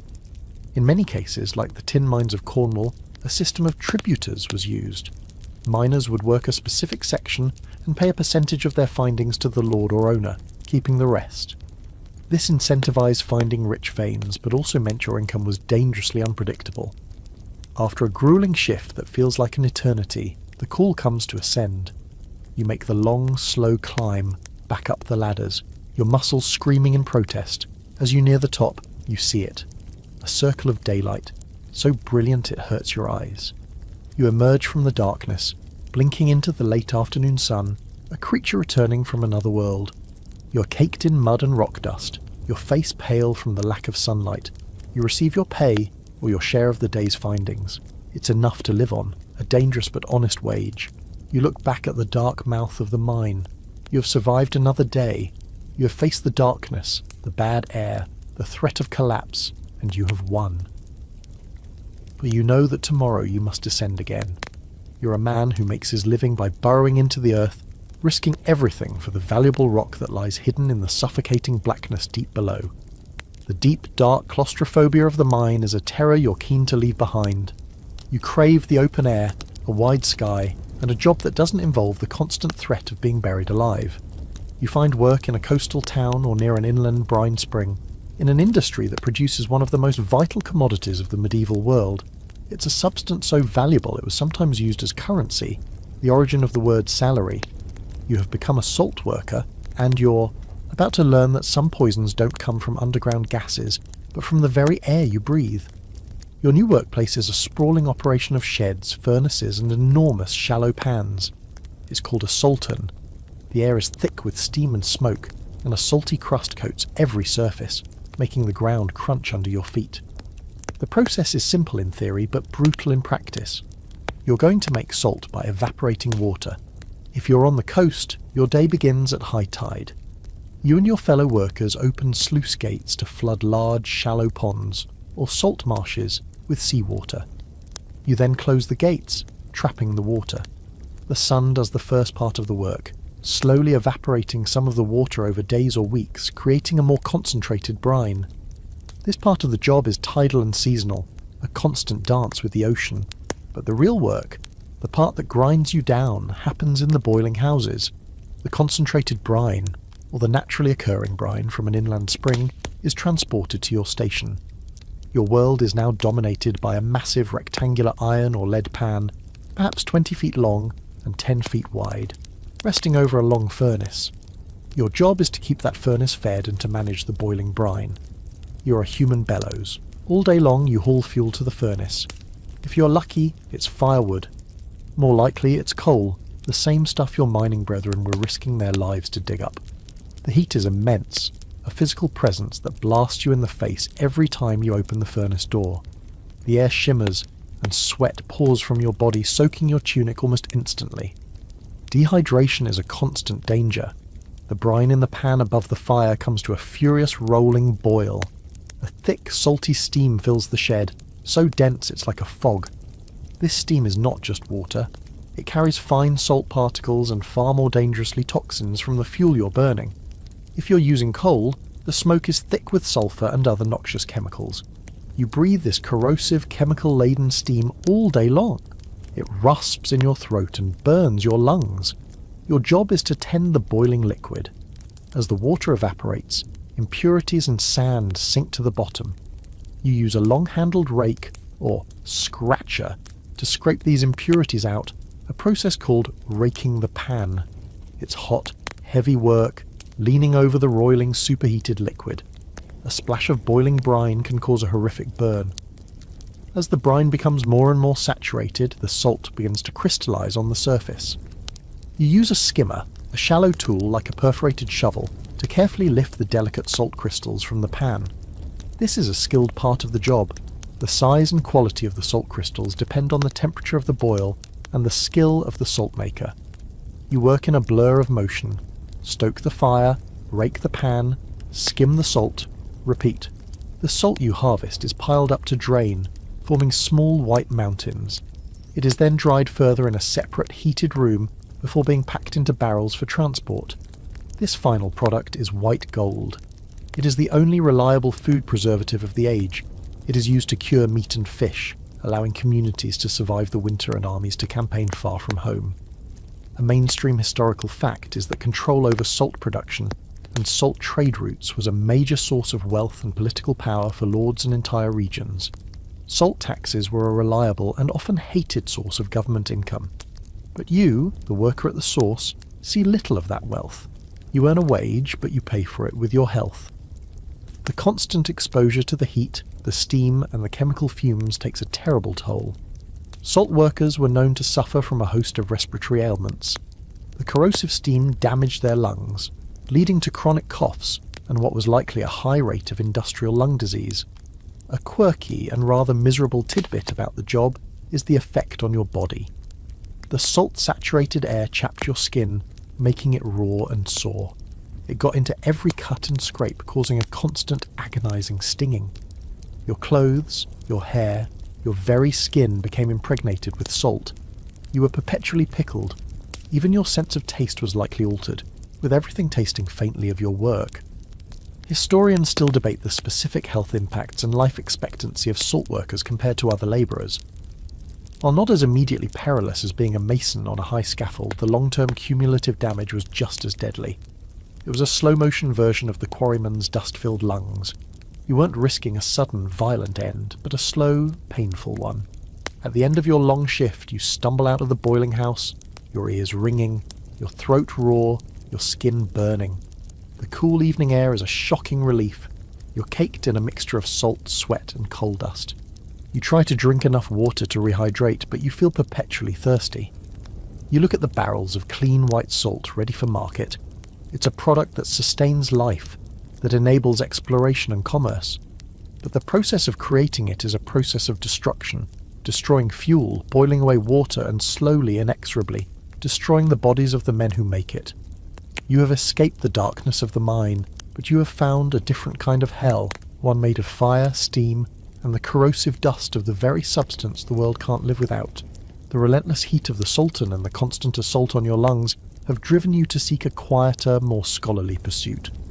You found a position that requires no heavy lifting, no exposure to toxic fumes, and no risk of sudden, violent death. It seems like the safest, most comfortable job in the medieval world. You have become a scribe, and you're about to discover the unique and insidious ways that even the most peaceful profession can slowly and methodically destroy a man. Your new workplace is the scriptorium of a monastery. It is one of the quietest places on earth. The only sounds are the gentle scratch of a quill on parchment, the soft rustle of a turning page, and the occasional cough. You work at a small slanted wooden desk, known as a carrel, often situated by a window to catch as much natural light as possible. The rule of the scriptorium is silence. All communication is done through a complex system of hand gestures. Your job is to copy books. In an age before the printing press, every single book is a handmade object, a work of art, and a vessel of priceless knowledge. You're a human photocopier, tasked with creating a perfect letter-by-letter duplicate of an existing text. The book you are currently copying is a psalter, a collection of psalms, its pages filled with dense black Latin script. Your day is rigidly structured by the monastic hours, the canonical hours that call the monks to prayer 7 times a day. You work in the long stretches between these services, from dawn until dusk. The work is incredibly slow and demands absolute concentration. You dip your quill, carefully trimmed from a goose feather, into a small pot of ink. The ink is made from oak galls and iron salts, a dark, permanent concoction. You form each letter with meticulous care, your eye flicking back and forth between the master copy and your own, ensuring every stroke, every abbreviation is perfect. A single mistake could alter the meaning of a sacred text and might have to be painstakingly scraped away with a sharp knife. The physical toll of this sedentary work begins to make itself known. You are hunched over your desk for hours on end, your spine curved into a permanent question mark. A dull ache settles in your lower back, a pain that will become your constant companion for the rest of your life. Your shoulders and neck are knotted with tension. Scribes often complained of a host of physical ailments, which one 11th century scribe famously summarized as, "It extinguishes the light from the eyes, it bends the back, it crushes the viscera and the ribs." Your most valuable asset and the one most at risk is your eyesight.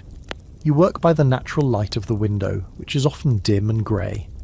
On overcast days or as dusk begins to fall, you strain to see the fine lines of the letters. The use of candles was often forbidden in scriptoriums, a mainstream historical fact, because of the immense fire risk to the priceless library. An entire monastery's collection of books, the work of centuries, could be destroyed by one careless flame. So you work in the failing light until you simply cannot see anymore, your eyes burning and watering with the effort. Slowly, inexorably, your vision begins to blur.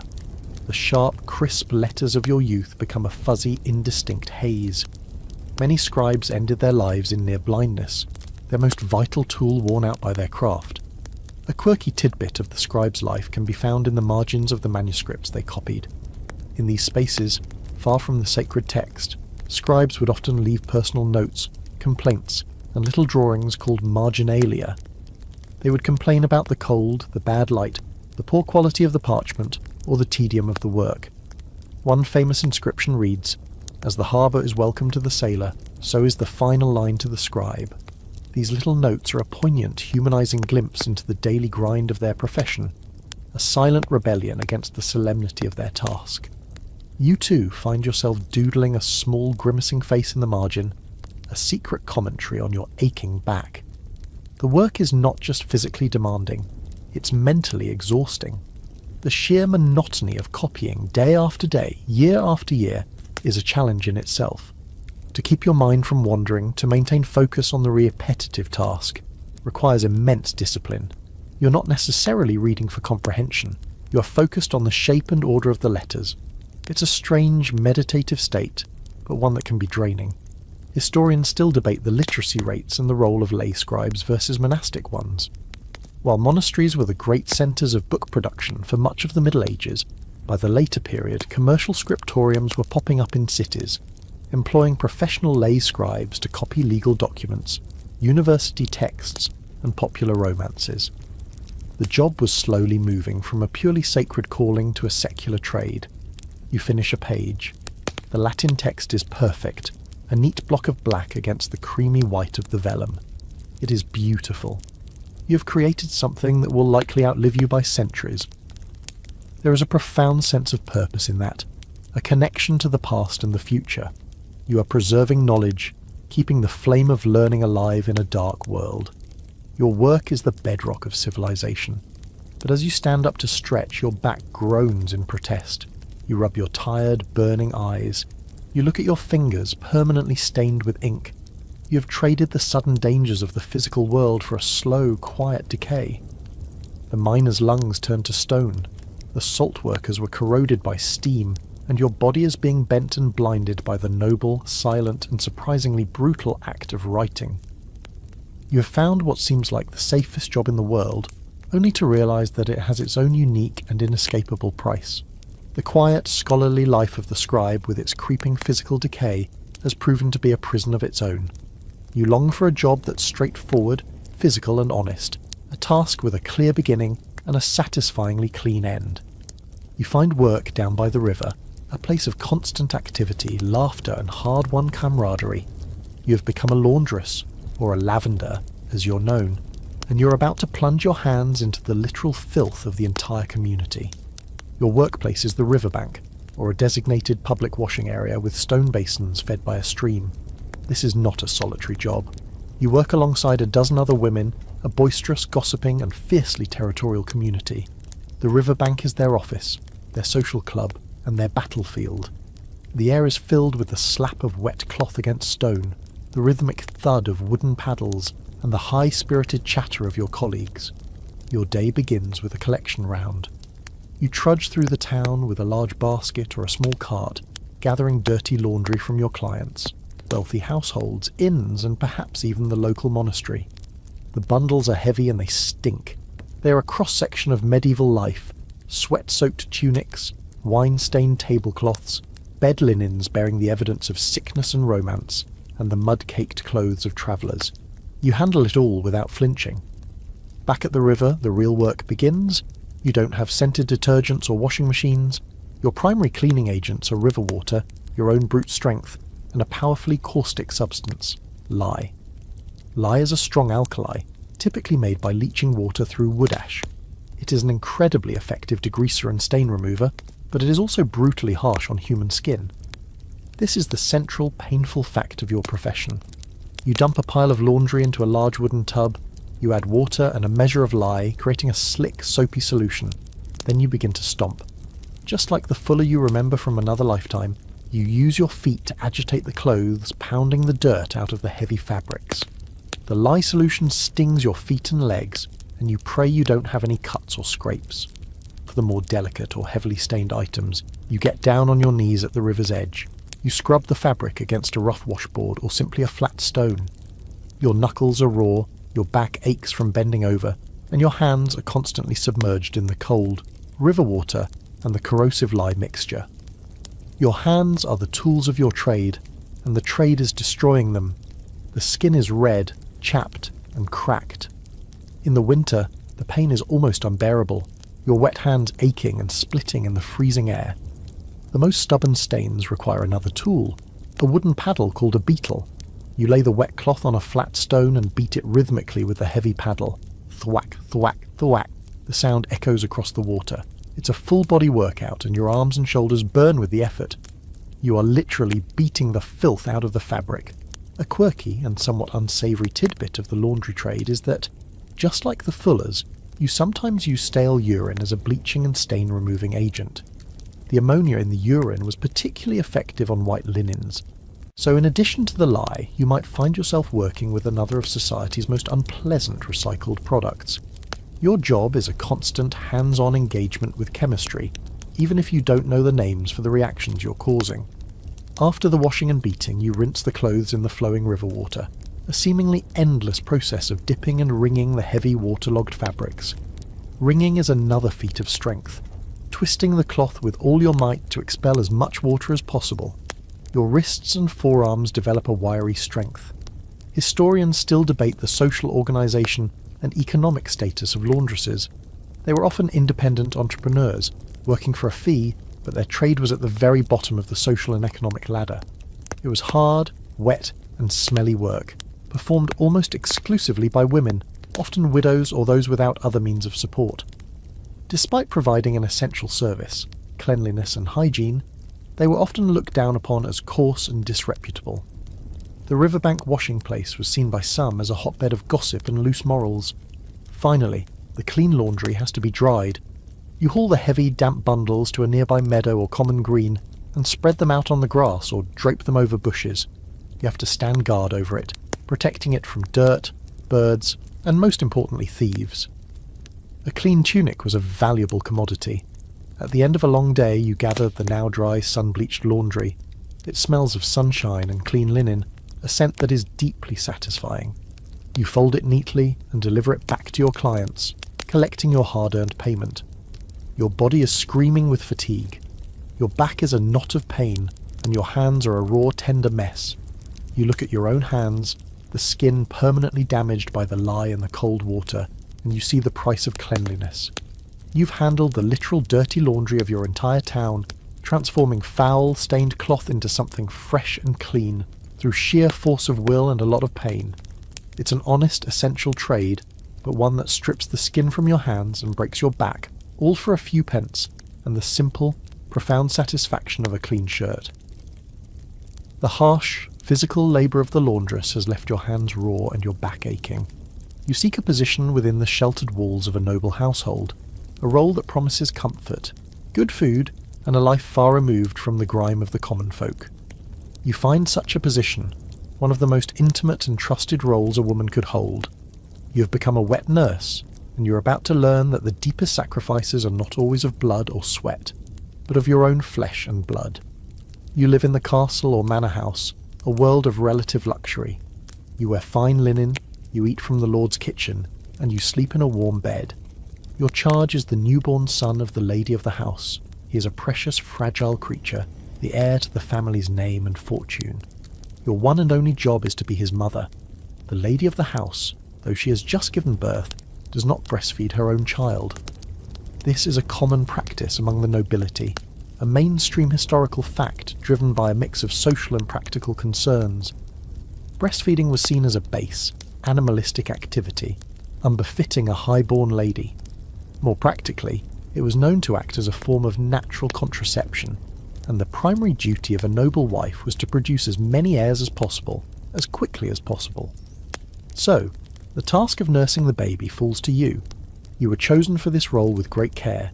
You had to be healthy, young, and of good moral character. Most importantly, you had to have recently given birth yourself, so that your own body was producing milk. This is the heartbreaking core of your profession. In order to take this prestigious, well-paying job, you had to leave your own infant behind. Your own baby, perhaps only a few weeks old, has been sent to live with relatives in your home village, or, in a crueler but common practice, farmed out to another poorer wet nurse who will feed him with animal milk from a horn or, if he's lucky, her own breast alongside several other infants. The chances of your own child surviving are drastically reduced. This practice, known as sending to nurse, had a shockingly high infant mortality rate.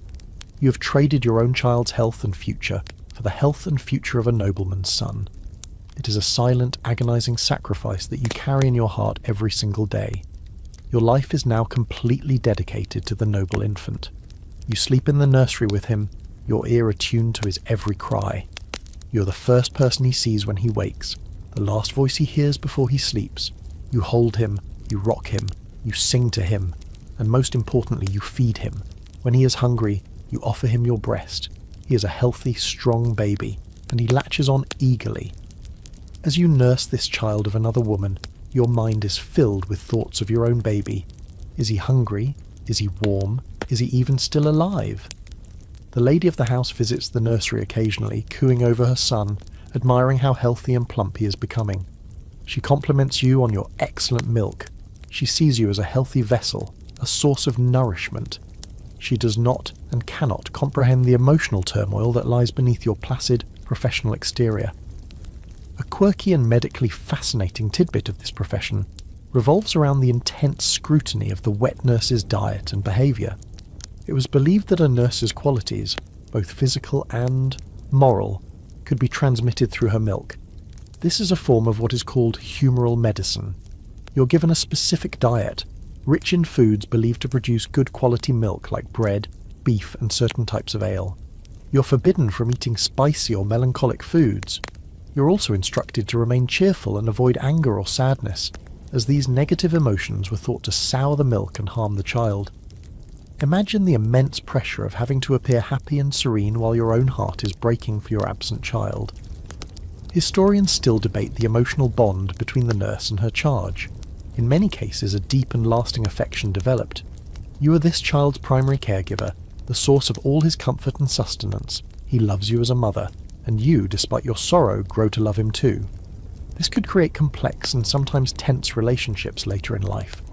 The child, now grown, might feel a stronger bond with his nurse than with his own birth mother, leading to jealousy and social awkwardness within the noble family. The job lasts for as long as the child needs to be nursed, typically 1 to 2 years. Then your services are no longer required. You are paid handsomely for your work, given a bonus, and sent on your way. You leave the manor house, the place that has been your home, and the child that has been your life for the past 2 years. The parting is another wrenching emotional experience. You hurry back to your village, your pouch heavy with coins, your heart heavy with a mixture of dread and hope. You rush to the hut where you left your child, and then you discover your fate. Perhaps, if you are one of the lucky ones, you find a toddler who is thin but alive, who looks at you with the unfamiliar eyes of a stranger. You have to rebuild a relationship with your own child from scratch. Or perhaps, and this was the tragic reality for so many, you arrive to find that your baby died months ago from malnutrition or disease. Your sacrifice for the noble family has cost you everything. You have lived a life of comfort and privilege, but it was a gilded cage. You provided the most fundamental, life-giving service one human can give to another, but it came at an almost unbearable personal price. You were a mother for hire, your body and your emotions a commodity. in a world that valued a nobleman's heir far more than the child of a common woman. The quiet, hidden grief of the wet nurse is a burden you can no longer bear. You have fled the structured world of noble households and the bustling towns, seeking refuge in the remote, forgotten corners of the countryside. Here, in the small, isolated villages where old traditions die hard, you find a profession that is perhaps the strangest and most spiritually terrifying of all. You have become a sin-eater. Your role is not one of craftsmanship or service in the traditional sense. You're a specialist in the traffic of the human soul. You live on the absolute fringes of society, often in a dilapidated hut on the edge of the village, shunned and feared by the very people who depend on your terrible service. You're a walking embodiment of death and sin, a pariah who is only ever summoned in the most desperate of times. The call comes at dusk. A young boy, his face pale with fear, arrives at your door. His father has died suddenly without a priest to administer the last rites. The family is terrified that the father's soul, burdened by a lifetime of unconfessed sins, will be unable to enter heaven. It may be doomed to wander the earth as a restless ghost, or worse, be dragged down to hell. They need you. You gather the tools of your trade, which are shockingly simple: a wooden bowl, a crust of bread, and a mug of ale. You follow the boy back to the family's cottage. The air inside is thick with grief and the smell of death. The family of the deceased huddles in a corner, watching you with a mixture of fear and hope. They will not speak to you. They will not meet your eye. They shrink away as you pass, as if your very presence could contaminate them. The body of the dead man is laid out on a table in the centre of the room. A single candle flickers, casting long, dancing shadows. Your ritual begins. The family places the crust of bread on the chest of the corpse and fills your mug with ale. This is the crux of the transaction. You stand over the body, a silent, solemn figure. You're about to perform a supernatural act of transference. You're going to absorb all the sins of the dead man into your own soul. You pick up the bread from his chest. As you do so, you are symbolically taking the weight of his moral failings, his lies, his greed, his moments of anger, his secret shames, into the bread itself. You eat the bread slowly, deliberately. Each bite is a swallow of another man's life, his mistakes, his regrets. The family watches, their eyes wide with awe and terror. Then, you drink the ale, washing it all down, sealing the pact. In this moment, you have become a spiritual scapegoat. You have cleansed the soul of the deceased, allowing it to pass peacefully into the afterlife. You have taken his damnation upon yourself. Having consumed the meal, the ritual is complete. You have fulfilled your purpose. You turn and leave the cottage without a word. As you step out, a coin, usually a groat, is placed on the ground for you. This is your payment. It is considered deeply unlucky for them to hand it to you directly. You pick up the coin and melt back into the darkness, your own soul now heavier than it was before. The historical reality of sin-eaters is a fascinating and much debated topic. It is one of the most compelling pieces of folklore from the British Isles, particularly in Wales and the border regions. Historians still argue about how widespread the practice actually was. Was it a genuine, commonly practiced ritual, or a fringe belief that was exaggerated over time? The evidence is sparse, often coming from folklorists and antiquarians writing centuries later. However, the persistence of the legend suggests it reflects a deep-seated folk belief about death and the afterlife, a sort of pre-Christian spiritual insurance policy that operated outside the formal structures of the church. This brings up a quirky but critical point. Your job is deeply heretical. The church teaches that only a priest, through the sacrament of confession and absolution, can forgive sins. Your ritual is a form of folk magic, a direct challenge to ecclesiastical authority.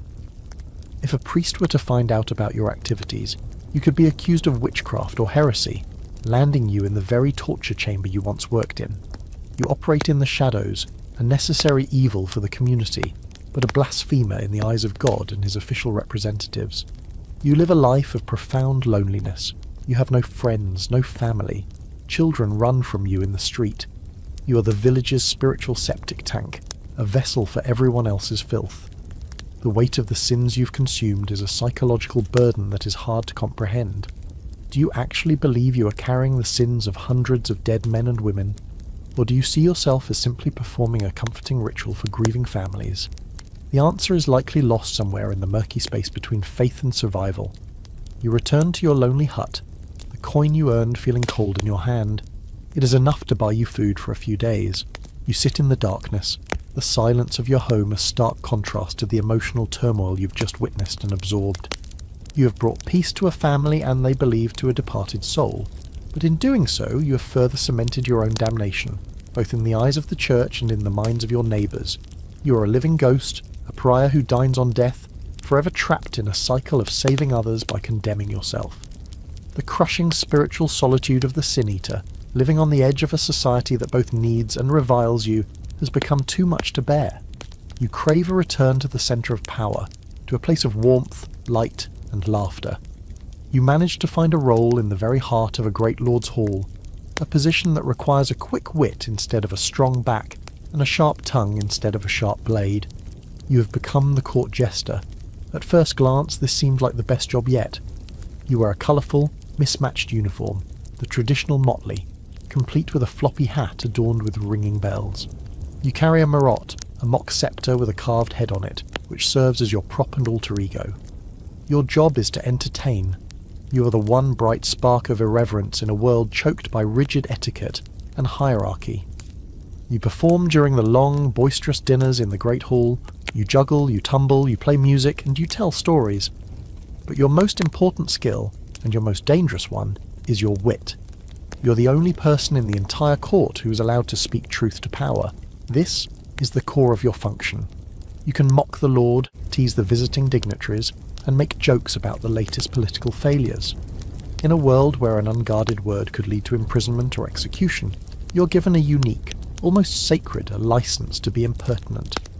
You stand before the high table where your lord sits with his family and honoured guests. You make a joke about the questionable quality of the wine, and the whole hall roars with laughter. The lord himself chuckles, a rare and welcome sound. For a moment you are the most powerful person in the room. You have the ability to diffuse tension, to lighten a sombre mood, to make the powerful seem human. This role of the jester, as a truth-teller, is a well-documented historical fact. Figures like Will Somers, jester to King Henry VIII, were known to be trusted confidants who could deliver bad news or critical opinions that no courtier would dare to utter. But your position is a perpetual walk on a razor's edge. The line between a clever jest and a deadly insult is incredibly fine, and it is drawn entirely by the mood of your lord.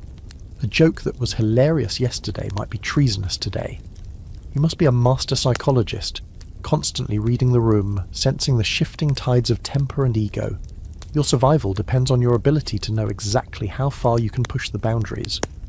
One evening, a visiting duke, a proud and humorless man, is the subject of one of your rhymes. The rhyme is clever, pointing out his well-known vanity. Your own court loves it, but the duke's face darkens. He does not laugh. Your lord, not wanting to offend his powerful guest, stops laughing too. The silence in the hall is suddenly deafening.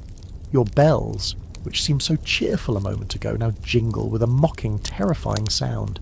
You have miscalculated. Your heart pounds in your chest. In this moment your life hangs by the thinnest of threads. A quirky and often misunderstood tidbit about jesters, or fools, is that many were not foolish at all. They were often highly intelligent, well-read, and politically astute individuals. The foolishness was a carefully constructed persona, a mask that allowed them to operate outside the normal rules of court.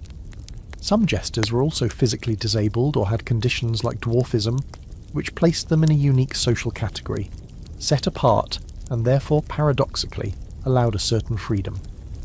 The term natural fool was used for those with cognitive disabilities who were believed to be protected by God and whose utterances were sometimes seen as a form of innocent divine truth.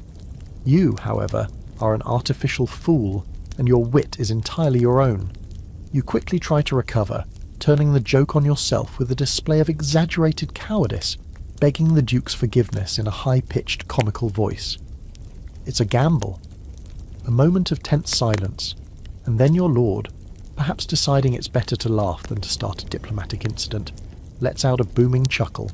The court follows his lead. The Duke, seeing he is outnumbered, manages a tight, thin-lipped smile. The danger has passed, for now. Historians still debate the true extent of the jester's influence. Were they merely entertainers, a human lapdog for the amusement of the powerful? Or were they sophisticated political advisors, using the cloak of comedy to play a serious role in court affairs? The answer is likely that it varied dramatically depending on the individual jester and the ruler they served. For every powerful Will Summers, there were likely 100 anonymous tumblers whose careers ended abruptly after one bad joke. You're paid well for your services, not just in coin, but in food, lodging, and a certain degree of affection from the household. You're often a beloved, if not entirely respected, member of the court, but you are never truly one of them. You are property. A lord might give his jester to another lord as a gift. You have no real freedom, no agency beyond the limits of your lord's amusement. You go to your small room off the great hall, the laughter and applause still ringing in your ears. You take off the motley, the uniform of your precarious profession. The near miss with the Duke has left you shaken. You live by your wits, but your life is not in your own hands. It is a hostage to the whims of a powerful man. You are the funniest man in the castle, the life of the party, but you are also the most vulnerable.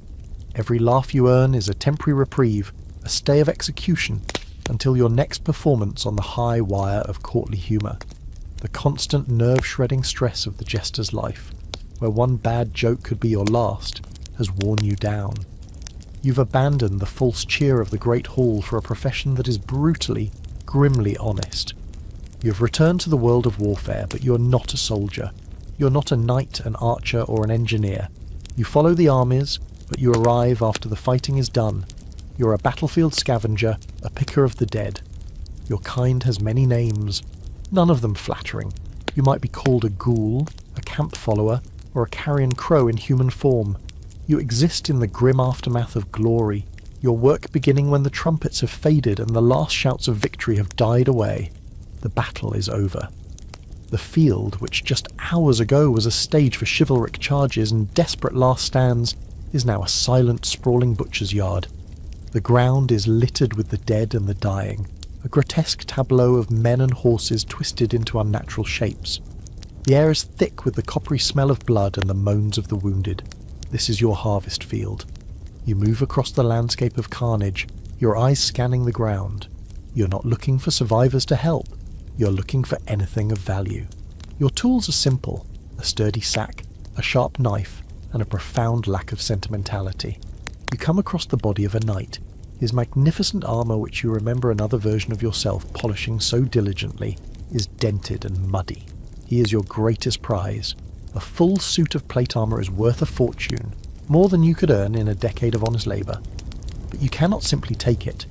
You must work quickly and efficiently. You use your knife to cut the leather straps, removing the armour piece by piece, the helmet, the gauntlets, the breastplate. It is heavy, awkward work, made more difficult by the stiffness of the corpse. You work with a practiced, detached air, like a butcher dressing a carcass. You're not alone on this field. Dozens of others are engaged in the same grisly task. There is a hierarchy even here. The squires and servants of the victorious knights have the first pick, searching for their masters' captured opponents to hold for ransom. Then come the professional soldiers looking to supplement their pay. And then there is you, at the bottom of the food chain, picking over what is left. Competition is fierce and can be violent. A dispute over a valuable sword or a silk purse can easily end in a knife fight among the corpses. You strip the knight of his armour and his fine woolen tunic. You take the purse from his belt, its contents a welcome weight in your hand. You take the ring from his finger, a task that might require you to break the finger itself. Nothing is wasted. Even his teeth are valuable. A quirky and ghoulish historical tidbit is that scavenged human teeth were a primary source for making early dentures for the wealthy. Your work involves a constant, terrible triage. Many of the bodies on the field are not yet dead. You hear a man groaning, his leg shattered. He begs you for water. You have none to give, and even if you did, stopping to help would be a waste of precious time. You might, if you're feeling a sliver of mercy, use your knife to grant him a quick end. More likely you ignore him and move on. You cannot afford pity. It is a luxury that has no place in your world. The battlefield is not a hospital, it is a marketplace, and the currency is death. This gruesome work was an unofficial but essential part of the medieval military economy. A mainstream historical fact is that armies had very poor logistical support. Soldiers were paid little and irregularly, and they were expected to live off the land and supplement their income through plunder. Scavenging the dead after a battle was not seen as a desecration, but as a pragmatic, if unpleasant, part of the spoils of war. You move on to the bodies of the common soldiers, the archers and men-at-arms. Their possessions are meagre but still worth taking. A pair of good leather boots, a steel helmet, a simple dagger. You pile it all into your sack. You're a walking collection of stolen lives, a mobile junk shop of tragedy. Historians still debate the role and identity of the most desperate scavengers. While many were soldiers or official camp followers, others were likely local peasants who saw the battlefield as a rare and horrific opportunity. For a poor farmer, the chance to find a few coins or a serviceable tool could be life-changing, worth the risk and the horror. As night begins to fall, a cold mist rolls across the field, shrouding the dead in a grey blanket. The work becomes more dangerous. Wolves and wild dogs, drawn by the scent of blood, begin to appear at the edges of the field, their eyes glowing in the dark. You must finish your work and get back to the relative safety of the camp. You shoulder your heavy sack, your back groaning under the weight of your grim profits. You have spent the day walking among the dead, your hands covered in the blood of strangers. You have profited from immense suffering. You return to the camp and find a merchant who specializes in second-hand arms and armor. You haggle over the price of the knight's harness, the merchant's eyes glinting as he assesses its quality. You sell your loot for a handful of silver, a fortune to you, but a pittance compared to the life it represents. You find a quiet corner, buy some bread and ale with your new wealth, and try not to think about how you earned it. You have navigated the ultimate free market, a place where everything is for sale and the price is paid in human lives. There is no honour in your work, no glory, only the cold, hard reality of survival in a world that is brutal, unforgiving, and, for you, grimly profitable. The grim profits of the battlefield scavenger feel like blood money in your hands. The ghosts of the dead follow you, and you yearn for a job that, while dangerous, serves a purpose greater than your own survival. You seek a role that involves movement, purpose, and the vital pulse of the kingdom. You become a messenger, a carrier of words that can start wars, seal treaties, or save a city. Your profession is one of perpetual motion and profound loneliness. You are entrusted with a sealed dispatch, a roll of parchment or vellum bearing the sigil of a powerful lord or even the king himself. Your instructions are simple. Deliver this to its destination as fast as you possibly can. The contents of the message are a mystery to you. You are a vessel, a human envelope, and your ignorance is your best protection. If you are captured, you cannot reveal what you do not know. Your only companion is your horse, a sturdy, unremarkable-looking animal chosen for endurance, not for beauty. You travel light, a bedroll, a water skin, a bag of dried meat and hard bread, and a simple sword or dagger that you hope you'll never have to use. Your true defence is not your weapon, but your speed and your anonymity. You set out at dawn, the castle gates closing behind you. The road ahead is long and fraught with peril. The concept of a safe policed highway system is a distant dream. The roads of medieval Europe are little more than muddy tracks, winding through dense forests, over desolate moors, and through treacherous mountain passes. Every league of your journey is a gamble. Your primary threat is from bandits and highwaymen. Forests are particularly dangerous, their thick canopies providing perfect cover for an ambush. You ride with a constant, heightened sense of awareness. Every snapped twig, every rustle in the undergrowth sets your heart pounding. You are a tempting target. While you may not look wealthy, a man riding alone with a sense of urgency is clearly on important business. An important business often means a valuable message or a reward for its delivery. You ride hard, pushing your horse to its limit, stopping only for brief rests to water and feed it. You eat in the saddle, your eyes constantly scanning the horizon. You avoid towns and inns where possible. A crowded tavern is a place for loose talk, a place where someone might notice your haste and ask questions you cannot answer. You prefer to sleep in a hidden thicket with your horse tethered nearby and your hand on your dagger. Sleep is light and fitful, a series of naps broken by the sounds of the night. A mainstream historical fact is the incredible speed these messengers could achieve. Despite the terrible road conditions, a dedicated messenger on a series of fresh horses could cover over 100 miles in a day. The Romans had a sophisticated relay system, the cursus publicus, and while the medieval system was less centralized, lords and kings maintained networks of stables and agents to facilitate rapid communication. Your journey might involve stopping at a designated monastery or a loyal manor to exchange your tired horse for a fresh one. The weather is another relentless adversary. You ride through driving rain that turns the road into a river of mud, through blinding snowstorms in the mountains, and under the oppressive heat of the summer sun. You have no shelter, no recourse but to press on. The message is everything. A quirky and rather grim tidbit of your trade is the variety of ways messages could be hidden. Sometimes, for extreme security, a message might be written in code on a small scrap of parchment, which was then sewn into the lining of your tunic or the sole of your boot. In the most desperate circumstances, you might be instructed to swallow the message if capture is imminent. Your body itself becomes the final layer of security. Historians still debate the reliability and security of these communication networks. How often did messages go missing? How often were messengers intercepted and the information used by an enemy? The fate of kingdoms could turn on the safe arrival of a single dispatch. A delayed message could mean a relief army arriving too late to save a besieged city.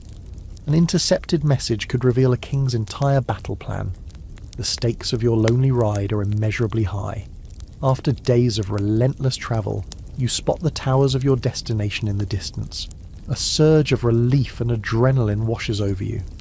But the final leg of the journey can be the most dangerous, as you may be entering hostile territory. You might have to use your wits to talk your way past enemy patrols, perhaps posing as a simple merchant or a pilgrim. You finally arrive at the gates, exhausted, mud-spattered, and gaunt.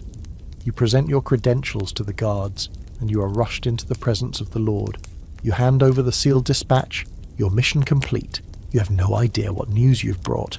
You might have just delivered a declaration of war, a royal pardon, or the news of a birth. You're not paid until the message is safely delivered, so this moment is also your payday.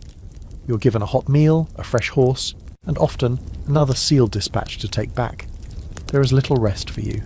You're a vital sinew in the body of the kingdom, a creature of the road. You have seen more of the country than any farmer or townsman. You have faced down danger and exhaustion. You're an unsung and anonymous hero. Your only monument the invisible thread of communication that you weave across a dangerous and fractured land. The endless, lonely roads of the messenger have worn down your spirit. The constant threat of ambush and the gnawing solitude have made you seek a stationary life, a trade where you can stay in one place and see the direct results of your labour. You find work on the outskirts of a town, near the quarries and construction sites. Your new job is essential to building the very castles and cathedrals you've spent your life navigating. You've become a lime burner, and you're about to step into a cloud of toxic, suffocating smoke. Your workplace is dominated by a kiln, a squat cylindrical tower of stone or brick, often built into the side of a hill. It is a simple but ferocious piece of technology. Inside it is a roaring inferno.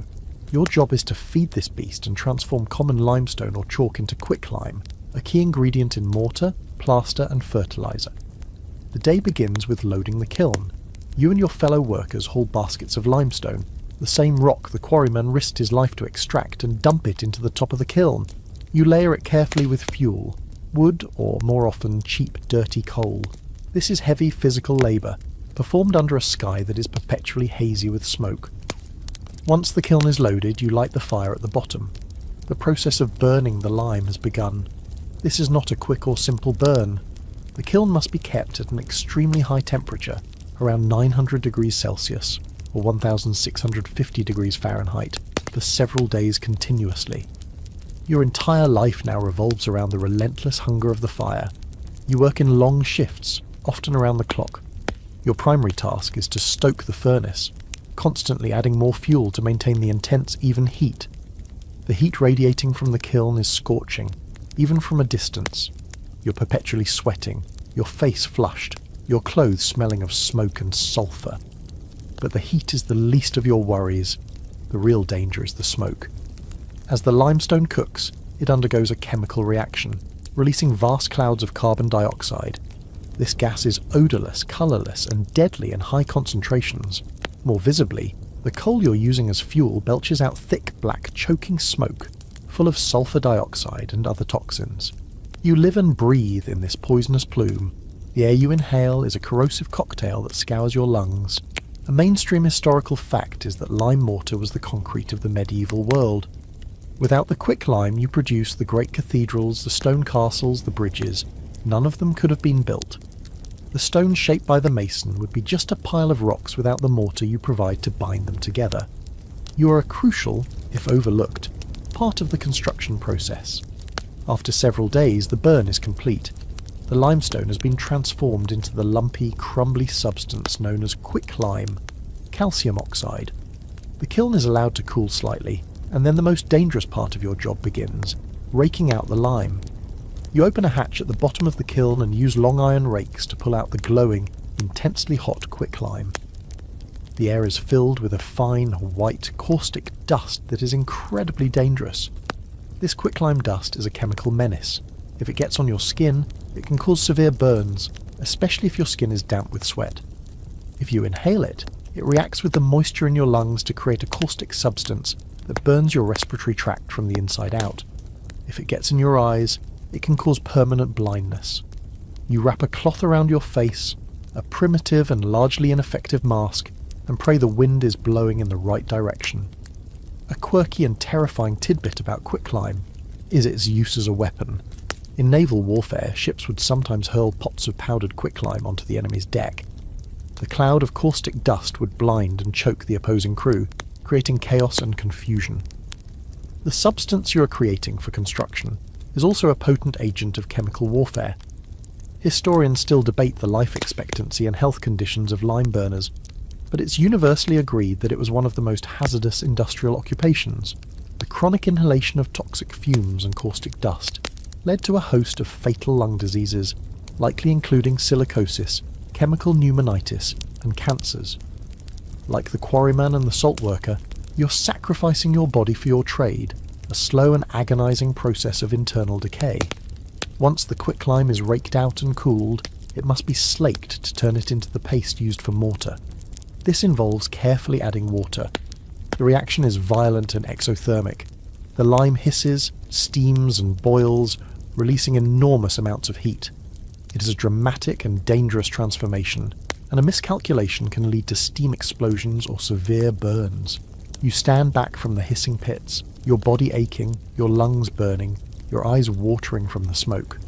You are covered in a fine layer of white dust that feels like a second corrosive skin. You look at the piles of finished lime, a substance that will hold a cathedral together for 1,000 years. You have mastered fire and stone, using ancient chemistry to create the very glue of civilization. But the process has taken a piece of you, coating your lungs with the same fine dust that will soon bind the walls of a distant castle. You have traded your breath for buildings. The toxic, choking plume of the lime kiln was the final straw. You have had enough of the world of physical toil, of jobs that break the body and poison the lungs. You have seen the futility of chasing wealth, the hollowness of seeking glory, the constant grinding struggle for simple survival. You have decided to flee, not just the job but the world itself. You seek a permanent, final and holy confinement. You have chosen to become an anchorite. This is not a job you apply for, it is a spiritual calling you are deemed worthy of.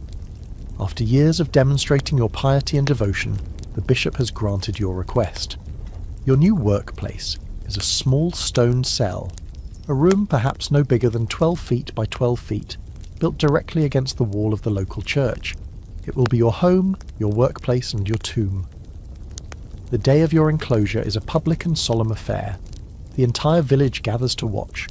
You are led in a procession to the church where the bishop himself conducts the service. It is not a ceremony of commencement, it is a funeral. The office of the dead is read over you, for you are about to die to the world. You are given your last rites. You are no longer a person, you are a living relic, a holy object. Then you are led to the door of your cell.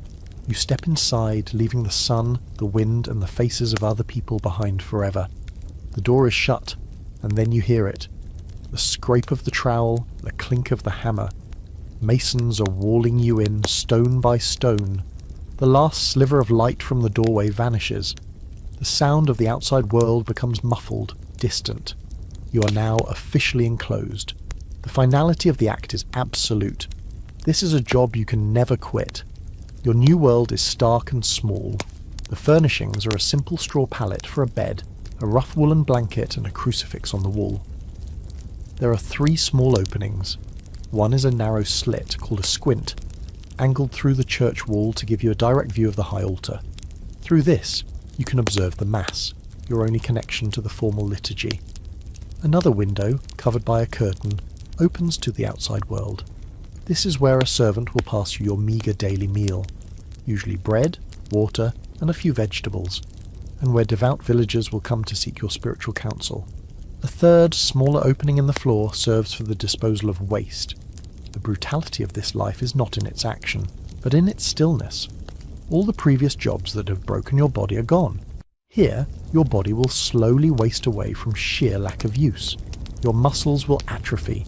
You will be perpetually cold, the damp of the stones seeping into your bones. But the true battle is psychological. You're utterly alone. The silence is a physical presence, broken only by the distant chant of the monks, the scuttling of a mouse, or the frantic beating of your own heart. The greatest occupational hazard here is akidia, a state of spiritual despair, a soul-crushing boredom and listlessness that the Desert Fathers called the noonday demon. A mainstream historical fact is that this was a recognised vocation, particularly for women, anchoresses, with famous examples like Julian of Norwich, who wrote her influential theological work, Revelations of Divine Love, from within her cell. You're not a hermit who wanders the wilderness. You're a fixed point of holiness, a spiritual anchor for the community. But even in this profound solitude, there is a surprising concession to companionship. A quirky tidbit from the Anchorites, a 13th century guide for anchoresses, is that you are allowed to keep a cat. Your cat is your only roommate, a small warm presence in the crushing loneliness, and a practical defence against the mice and rats that might otherwise try to share your meagre rations. Its quiet purr is the most comforting sound in the world. Your work is prayer. You follow a strict routine of devotions from dawn until deep into the night. You pray for the soul of your patron, for the village, for the king, for all of Christendom. You're a spiritual battery, a specialist whose focused devotion is believed to generate a powerful grace that benefits everyone.